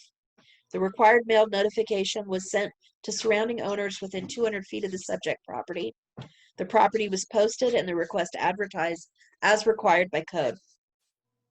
No public comment has been received. I did have one neighbor that just asked for the information, but never provided any kind of comment.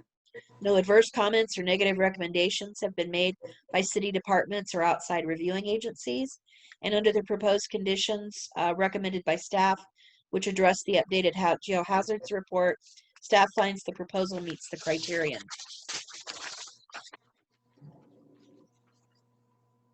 Number 6, again, due to the size of the properties in the area and the limited number of surrounding homes, this proposal should have no significant impact to the character of the area, the physical environment, or physical conditions on this or other properties. The project will improve the value and function of this property, which improves the neighborhood overall and will maintain the character of the area. Staff finds the proposal conforms with this criterion. Number 7, staff notes variance requests are allowed by the code and applications granted because they meet the required criteria, therefore observing the spirit and intent of the code. The proposal allows for new construction designed and integrated into the existing lot with minimal adjustments to the code provisions and will suit the character of the area. Staff finds the proposal meets the criterion and substantial justice has been complied with through the due process this public hearing provides. The property is not in an area of identified floodplain, although there is a drainage way that comes down next to the road. A wildfire mitigation plan by the fire department will be required as part of the permitting process for the new construction. So it appears to staff approval of the proposed front yard setback and subdivision waiver will allow construction of the garage and workshop accessory to the new home and not create a hazardous or unstable condition on the property or adjacent properties, which will be confirmed by an updated geologic hazards evaluation. The slope encroachment by the workshop is relatively minimal. The combination of house and garage or of an overall square footage typical for the area and in relation to the lot size. Staff finds there are no other feasible locations to construct the detached garage and workshop on the lot that would not create more ground disturbance or trigger larger or other variances. Therefore, based on the criteria for approval of a subdivision waiver and front yard setback variance as set forth in the subdivision and zoning codes, staff recommends granting SW 2003 and V 2007 for Lot 2 Dillon subdivision filing number 2 to allow a front yard setback of 15 feet and for encroachment into the identified no build as shown on the site plan dated July 17th, 2019 with the following findings. So I've listed findings 1, 2,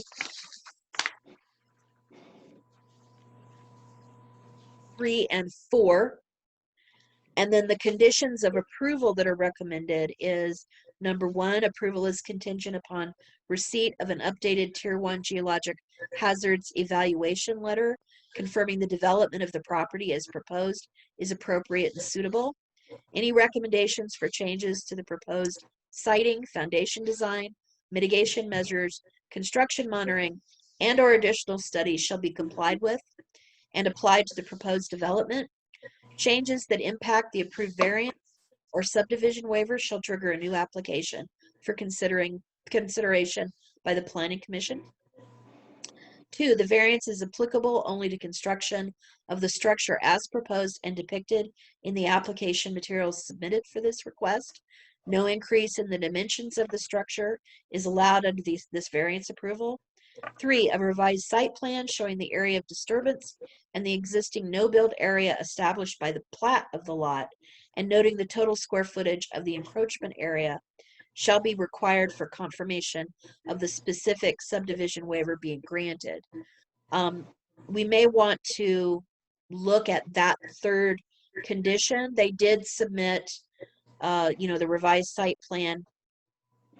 It may be a good idea to, and Christine and I had talked about this just right at the end of the day, to require that the surveyor take that topography survey, apply the no build to the area existing, as it would be existing on the property, and file that the applicants would file that. Maybe there would be an acknowledgement that we and both us and the property owners understand that these are the actual physical 30% or greater slopes on the property that are different from what's shown on Lot 2 Dillon subdivision.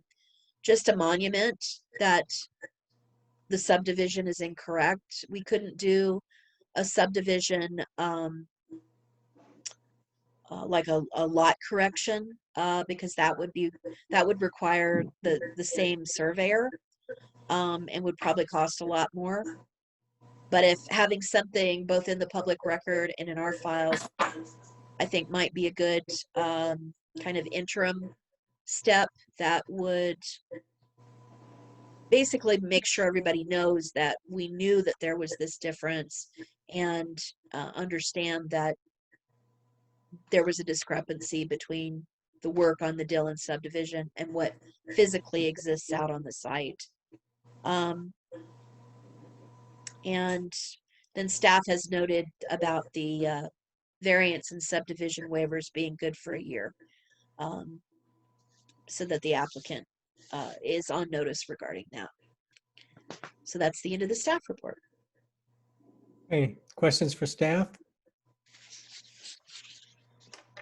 David, unmute. Michelle, I'm a bit confused. And I gotta say, it's disconcerting to me to have to vote on something when new information comes in at the last minute. It's a very compelling set of arguments to go ahead and approve, but question for Christine, and not to put you on the spot, Justin, but if you do care to comment, do we incur any liability by making a decision when we've got two conflicting sets of documentation?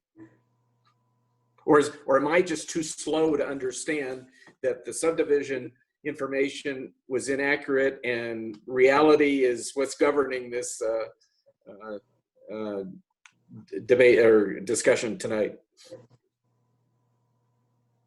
Sure. Justin, do you want to go first, or do you want me to? Well, I mean, short of giving any legal opinions, I mean, I guess it's like anything, we want to make sure our decision is based on the information we have. And we have reason to believe that information is in conflict or incomplete, then perhaps it isn't best to make a decision based on information.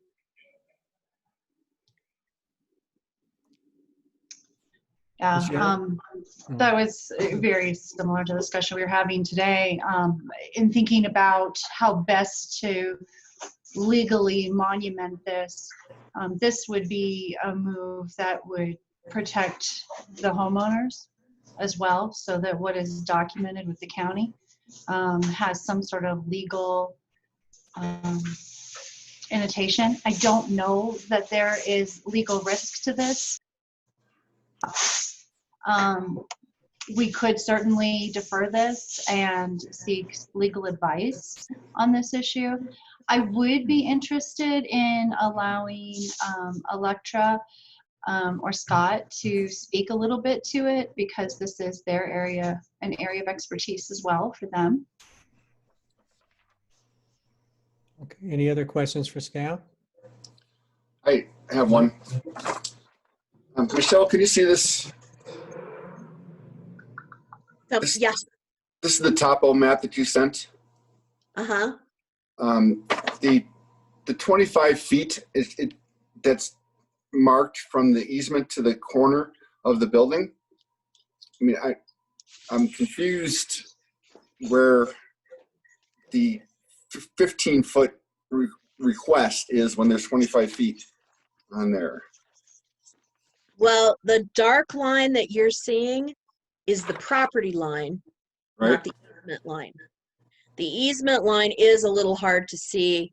It's it kind of gets lost. It's some little there's actually more than one, and they're little dashed lines that are closer to the building.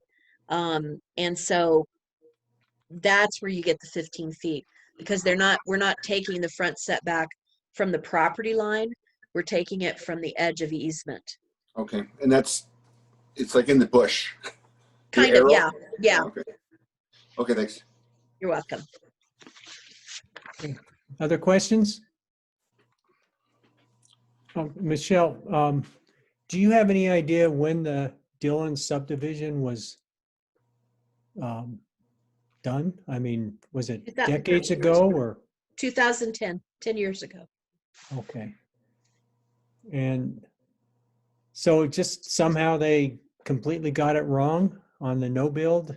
We've seen this, like I said, we've seen this before. Matter of fact, the Crystal Valley Estates, that's on the east end of Manitou, that was done a few years ago. We went through, they did, had to do almost on every lot, they did a surveyor plat correction because the no builds were completely wrong. And the surveyor who did the plat evidently used Colorado Springs Utilities FIMS information for the topo, and that's just not accurate enough for a platting situation. And I have a feeling that's what this same thing happened on this one. So we've seen it before, and it needs to be part of our updates to the subdivision regs, that we require that they survey the topography, not accept, other information. Okay, so the surveyor plat correction is a process we've used on those properties in Crystal Valley East? Right. And those get recorded, and so that's the protection in those cases. Right.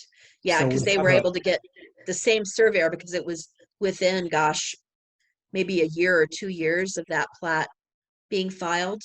And so they were able to get the same surveyor to come in and do plat corrections. But it's not only been 10 years for this one, but I don't think they could.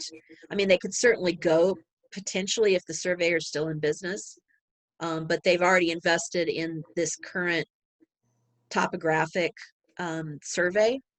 And I think for just monumenting what the situation is, I think Christine and I felt like it was adequate to do a document that could be acknowledged and filed. Yeah, when we discussed this, and I have experienced this, I've seen this in other parts of the country, not just here, and on other types of projects. And this is typically how you would correct it.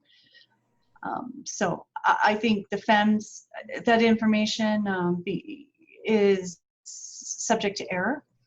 Michelle hit the nail on the head, unfortunately, and we will need to, going forward, make sure that's something addressed in our code. Any other questions for staff? Okay, want to bring the applicant in now to talk? Okay, so they should just go ahead and unmute themselves. Looks like you are. Go ahead and state your name and address for the commission, please. My name is Electra Johnson.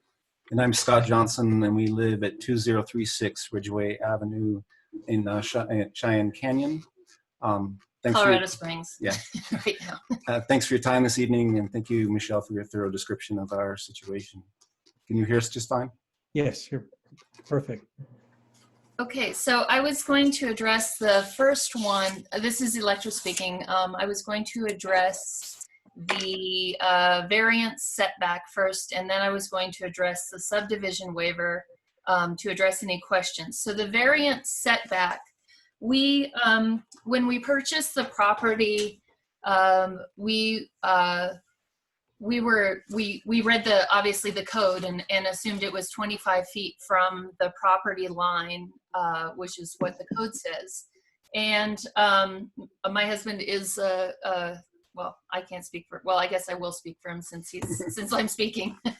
He's an artist, and a professor at Colorado College, which is why Tip recused himself, because he's also his colleague, and has needed a workshop just as a studio workshop to make art. He's a sculptor, and he does installation work.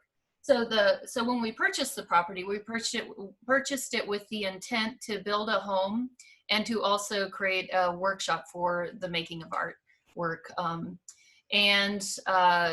So we looked at the original plat, which was, there were several different plats done. And the day after we closed on the property, there was a big hailstorm, and there's basically two drainages. The big drainage, that's the ditch, and then there's a very minor drainage that goes through the property. But it appears that possibly between the beginning of the subdivision waiver, the property sat on the market for quite some time. And that lower area where we considered the workshop, some trees have been, there was some movement of soil, which we assumed was like that. We didn't, I mean, so there may be, I think that probably the survey was probably inaccurate to begin with, but also it looks as if there was possibly some movement of soil before we purchased the property to make it a little more leveled on that lower area. But for the setback, basically, we tried to move it into the no-build zone, and we sent an updated site plan recently, and I think the one, Mike, that you were looking at is the most updated one. So we walked it with a civil engineer. I've been practicing architecture for over 20 years, and so I'm designing the home, and I have a civil engineer that I've worked with on multiple huge projects all over the state. And he and I and Scott and our son actually walked both drainages. The upper drainage that goes through the lot is just a ridge drainage. There's not anything there. There's no basin that feeds it. But the drainage that goes along the ditch is pretty substantial. And we really wanted to create a space that was resilient, based not just on, I know it's not in any flood maps, but a space where we were not infringing on, not creating any kind of issue with drainage. So upon walking the drainage above with our civil engineer, he recommended that we move the building, the finished floor level up and then out of the toe of the hill somewhat. So what you have, Mike, and what you're looking at is a revised plan. So it's still 25 feet from, could you bring it up over there so I can look at it? It's still 25 feet from the property line, and across a fairly substantial ditch, which we intend to put a culvert in. There is a modification because of how we tried to twist it and move it out of the no-build zone, so that the no-build zone on the variance, we're trying to balance the no-build zone and the setback. So we moved it slightly out of the no-build zone so that the foundation didn't have to be as substantial as it was at the 15 feet from the setback. So that would be 35 feet from the property line. And the 25 feet from the setback would be 25 feet from the 25-foot setback. So it just pushes it completely out of the buildable area, and it's absolutely, we can't build it at all.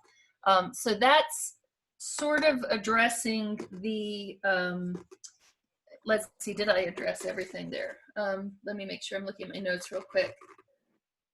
So that is basically, it is I think that addresses the setback issue. The other issue, let me see if I've covered everything here. Hold on one second. I'm just looking at my notes real quick. Which one? Yes, so the no build zone, yeah, that's the next piece that I'm going to cover. All right, so we did move the culvert down in the new plan that you're looking at, Mike. that you had just shown. We moved it down lower on the site because it took 2 years or so since we bought the property to get the fire hydrant in from the original owner, which was part of the conditions of purchasing the property. And when they put the fire hydrant in on that ditch area, there is some erosion. And we thought that it would, looking at it with our civil engineer, we originally had the culvert in a different location, but we moved it lower down because of drainage.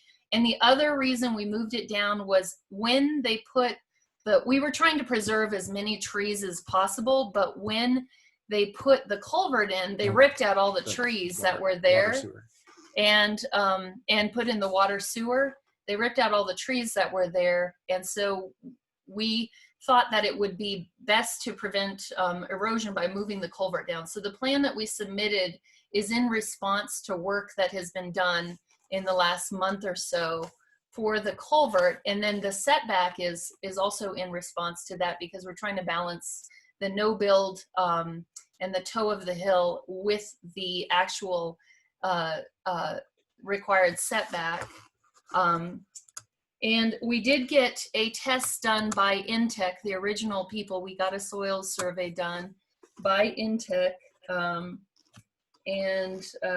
So we were basically going off the geotech and the civil recommendations for the location of the shop, the location of the driveway, the location of the culvert, and all of those pieces impacted the location of the garage because of the drainages. Let's see, have I covered everything else? I think I've covered everything other than, okay, so then the change was, instead of 15 feet from that original, it's actually 13'3" from the original on that.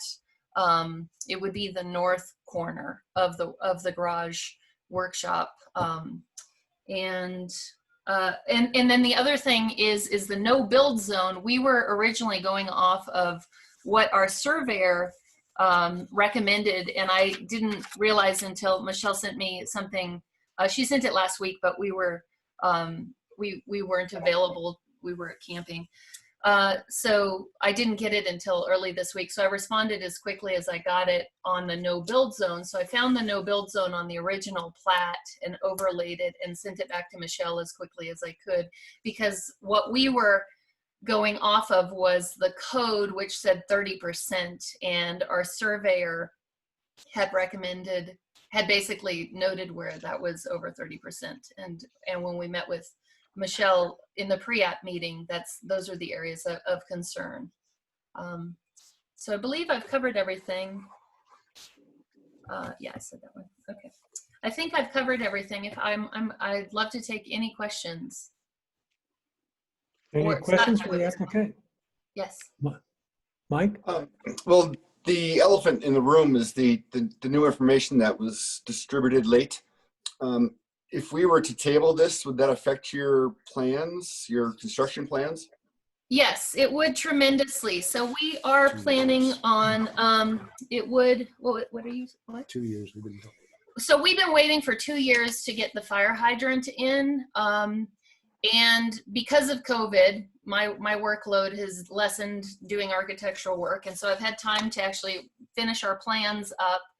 The house that we're planning on building, we are building from compressed earth block, which would be an alternative building material, which is dirt basically made from the dirt on the site, bringing in some other dirt to do a house that is as regenerative and sustainable as possible.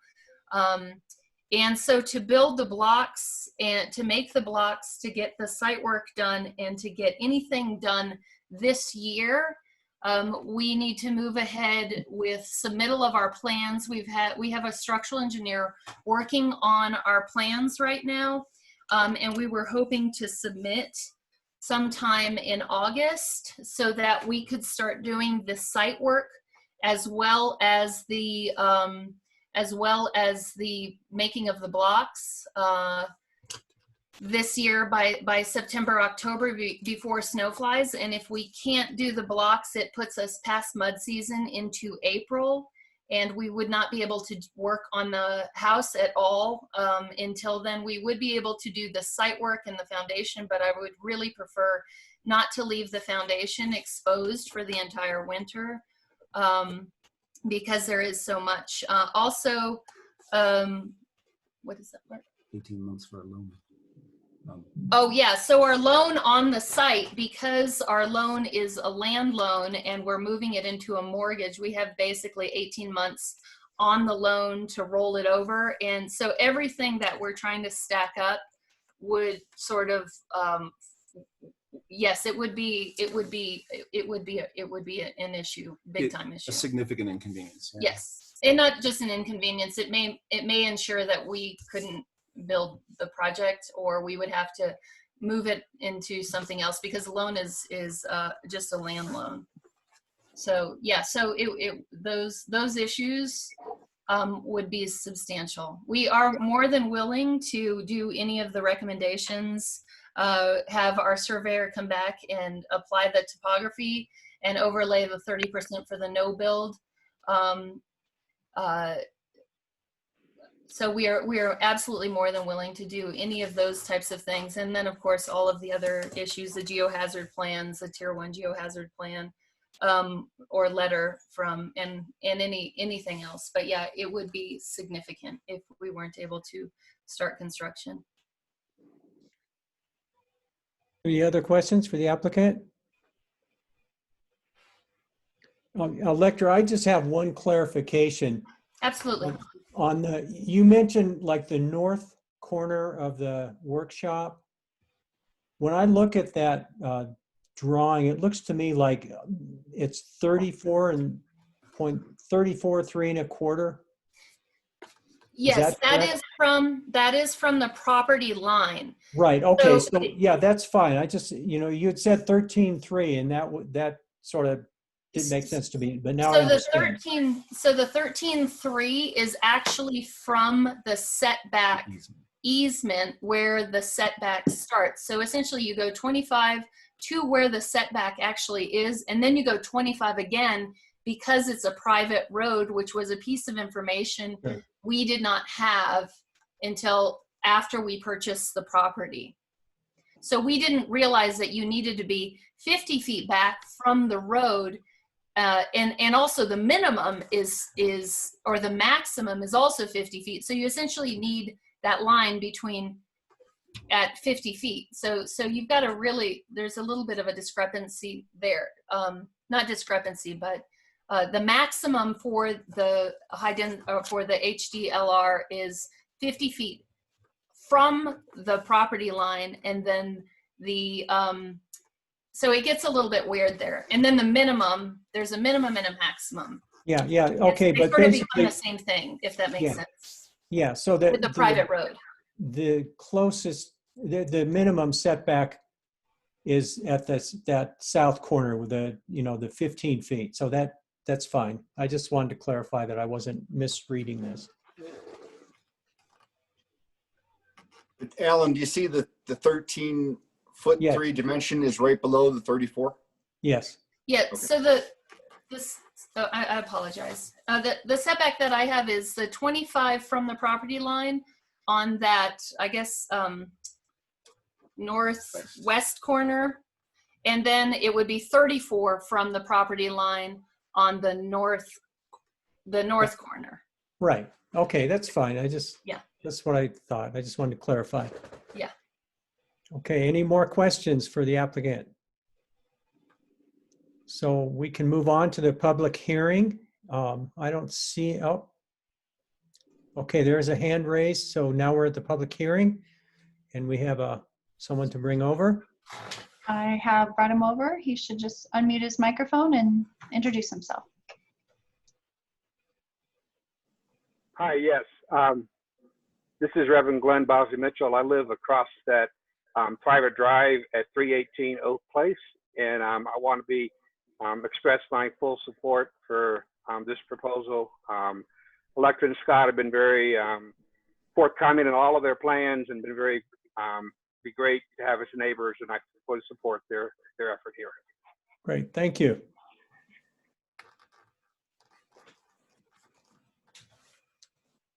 Okay, any questions for the, okay. And I don't see anyone else with their hands raised. So at this point, we can close the public hearing and deliberate and see where we go.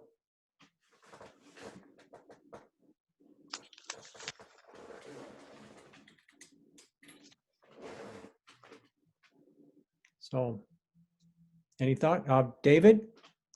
I was glad you raised that question about the impacts of a delay, Mike, because that was my next question. And Elector Johnson certainly gave a comprehensive response to that. I would, knowing how difficult it is to accomplish a project of this scope, I would hate to see a delay. Well, I would be willing, I don't want to speak for anybody else, but I don't think anybody's going to have any heartburn with this project. So surely we can come up with some plan to protect the city's interest and let these folks proceed. That's encouraging. Michelle, do you have some good wording to? The magic wording. No. Let's look here. No.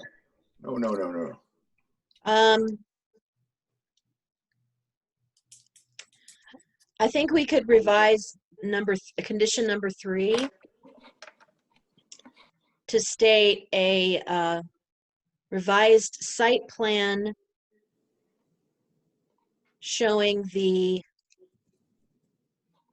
existing area of no build outside of the waiver area shall be provided to the planning department and acknowledged by both the property owners and the city prior to filing at the El Paso County Clerk and Recorder.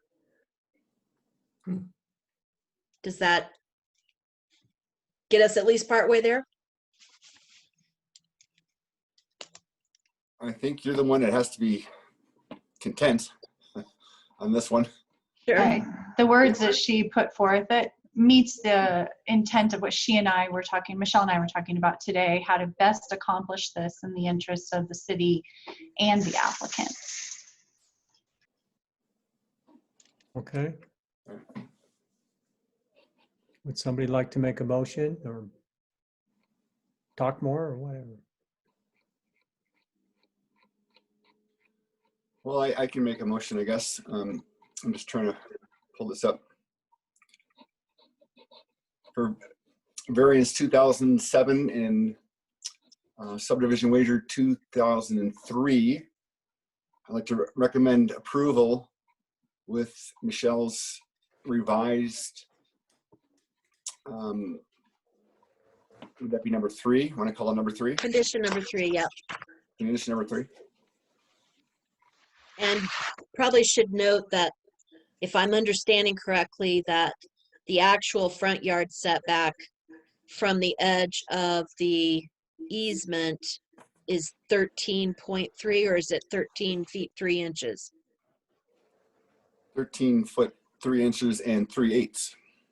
Well, Yes. I think we could probably just leave it at 3 inches. So 13 feet 3 inches. Yes. Thank you. No, I would second that. Okay, is there any discussion? Then let's vote. All in favor?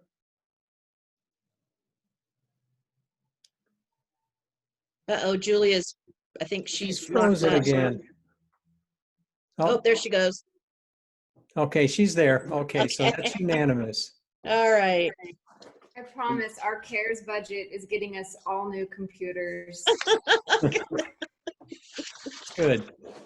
Thanks to the Reverend for attending. He's 2 for 2. That's great. Really?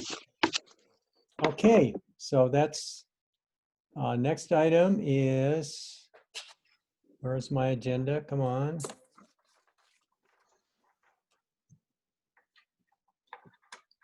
Okay, this is item 7, variance 2008, a rear yard setback 0 feet where 15 feet is required, 50 Grand Avenue, Jane Turnus and Warren Epstein applicants. The applicants are actually requesting approval of approximately 1 foot rear setback. It's noted as 0 because the overhang goes to the property line, not over the property line. But we actually take the setback from the let's call it the vertical part of the building where it touches the ground. And that's 1 foot where 15 foot is required. So the existing property consists of a 1,916 square foot single family house on a 6,625 square foot lot. The house was built approximately 1895. The property is general residential, zoned, and conforms to the lot size and frontage requirements in the code.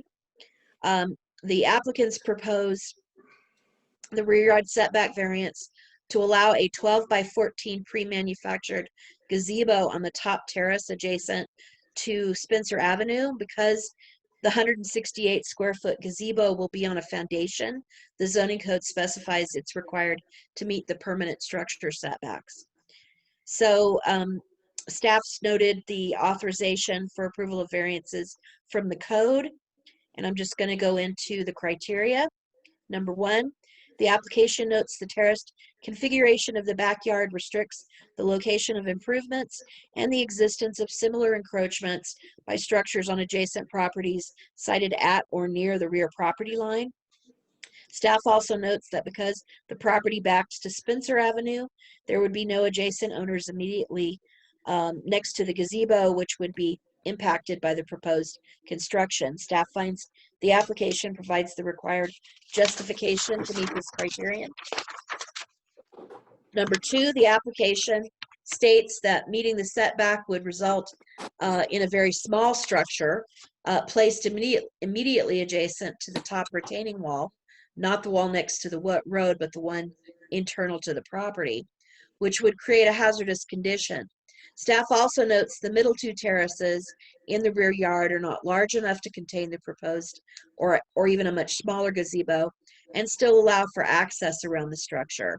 The only other location large enough for the building would be on the patio immediately adjacent to the home.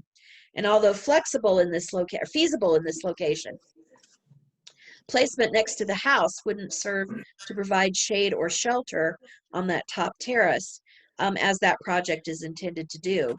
Significant reduction in the size of the gazebo in order to meet the rear setback would make it less functional or potentially even non-functional, and therefore the proposal is the minimum for a reasonable use, and there's no other location that would provide for the sheltered outdoor living area desired. Staff finds the proposal conforms with the criterion. 3, the application indicates enforcement of the code would result in imposing a requirement not observed by many other properties that back onto Spencer Avenue. The application includes photos provided following the report showing sheds, shade structures, and various yard improvements cited similarly to the proposed gazebo. Staff finds the application conforms to the criterion. 4, the applicants state that the request is not from their actions, violation of the code, or a previous variance. Staff concurs and finds the application conforms to the criterion. 5, the application notes the grade difference between the gazebo site and Spencer Avenue and the lack of immediately adjacent neighbors along the rear property line as circumstances that protect neighbors from potential impacts. Because of the street, the proposed 14-foot variance does not impact neighbors. Another protection afforded adjacent properties is the public hearing process itself. As staff has noted, neighbors have been notified and the property was posted and advertised as required. No public comment has been received at the time of the writing of the report, and no adverse comments or negative recommendations have been made by city departments or outside reviewing agencies. Staff finds the criterion is met by the proposal. And number 6, due to the placement on the back of the property and the grade difference between the applicant's backyard and Spencer Avenue, the gazebo will not be readily visible. The property is in the local historic district. However, review of the gazebo by the Historic Preservation Commission is not required due to the lack of visibility. Staff agrees the requested variance would not cause an undesirable change in the character of the neighborhood and would not have an adverse effect on the physical conditions of surrounding property. The project improves the value and function of this property, which improves the neighborhood overall and will maintain the character of the area. Staff finds the proposal conforms with this criterion. 7, the application cites the visual gap between the street and the built environment / house, and that the view from Spencer will be over the top of the gazebo. Regarding safety, the application notes the gazebo will be structurally sound, professionally installed. Also, the fence at the top of the wall along Spencer will prevent access to the gazebo roof. Finally, related to substantial justice, the existing conditions on adjacent properties having structures next to or within the 15-foot setback is noted. Staff notes variance requests are allowed by the code, and applications granted because they meet the required criteria are therefore observing the spirit and intent of the code. The proposal allows the new construction to be integrated into the existing development and suits the character of the area. Staff finds the location of the reduced setback is not a detriment to public safety or welfare and allows this property a feature that many properties in the area have. Staff agrees the proposal meets this criterion and a substantial justice has been complied with through the due process this public hearing provides. There are no Plan Manitou policies directly related to the proposal. The requested construction is under the square footage requiring a wildfire mitigation evaluation or a geohazards report, and there's no indication of any geologic issues. There's no area of floodplain on this property as well. Staff recommends the Planning Commission approve V 2008 for a rear yard setback of 1 foot where 15 feet is required for the proposed 12-foot by 14-foot gazebo structure as shown on the surveyed site plan dated June 15, 2020, provided with the staff report and with the following conditions. 1, the variance is applicable only to construction of the structure as proposed and depicted in the application materials submitted for this request, and no increase in the dimensions of the structure or enclosure is allowed under the variance approval. And 2, a property improvement permit and regional building permit, if required, shall be applied for and obtained for the gazebo installation.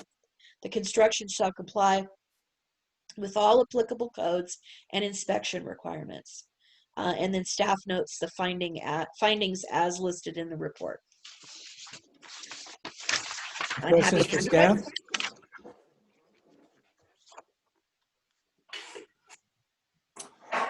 Michelle,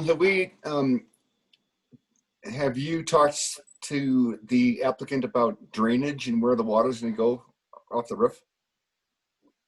I have not. Okay. And then a property improvement permit. That's new to me. What is that? That's the city's permit. Oh. Okay. That we used to call it a building permit application, but we changed the name a few years ago. Okay. All right. Other questions? A response to Mike, I visited the site and the nature of the terracing is such that there won't be any impact on drainage. It won't change anything from the way it is now. When you say it, what is it? From the roof of the gazebo.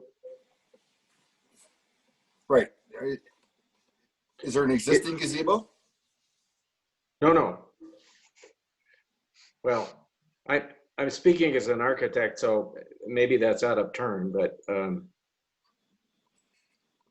the pad where the gazebo will sit is flat, and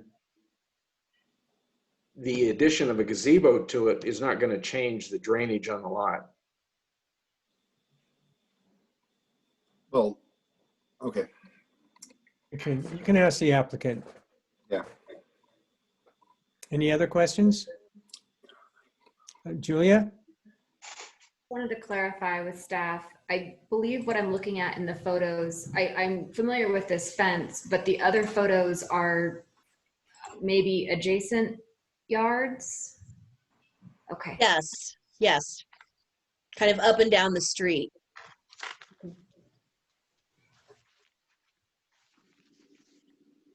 Okay, any other questions? Okay, let's bring the applicant over. Okay, do you have any thoughts? State your name and address for the record first. Warren Epstein, and Jane Turnus. we're at 50 Grand Avenue in Manitou. And I wanted to first address the question, and I think that your insight was correct. The drainage issue really was mitigated by the creation of very good terraces that control the water. And so we have garden beds and all these things that control the water. And so the water off a roof of a 12-foot, 14-foot is going to be minimal anyway. Well, sure. I was just concerned if it was going to go on the neighbor's property. Yeah, no, it's going to be right in the middle of our property there. And I'd like to also thank the staff for such a thorough job of both their investigation as well as their guiding us through this process. Okay, are you comfortable with the staff recommendations? Very much so. Yes, very much so. It's a fairly simple project. It's an area of our yard that we've not used much, and it has really great views. And now that we're home a lot more, we would like to be able to use that. Yeah, we used to have a playground up there for the kids, and they've been gone for a long time. And for some reason, we find ourselves actually sitting in the backyard a lot more than we used to. I don't know why, but a lot of that's going around right now. Yeah. Okay, any other questions for the applicant? Okay, well, if we have more questions, we'll ask you, but I think we're good. It doesn't look like there's anybody in the audience, so I guess we'll close the public hearing. And we're ready to deliberate, make a motion.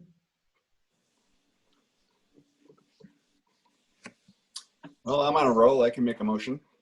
Okay, good. And this is it for the year. I'm just saying. I make a motion to approve variance 2008 rear yard setback. And it's with the staff's recommendations as written. Okay. And a second.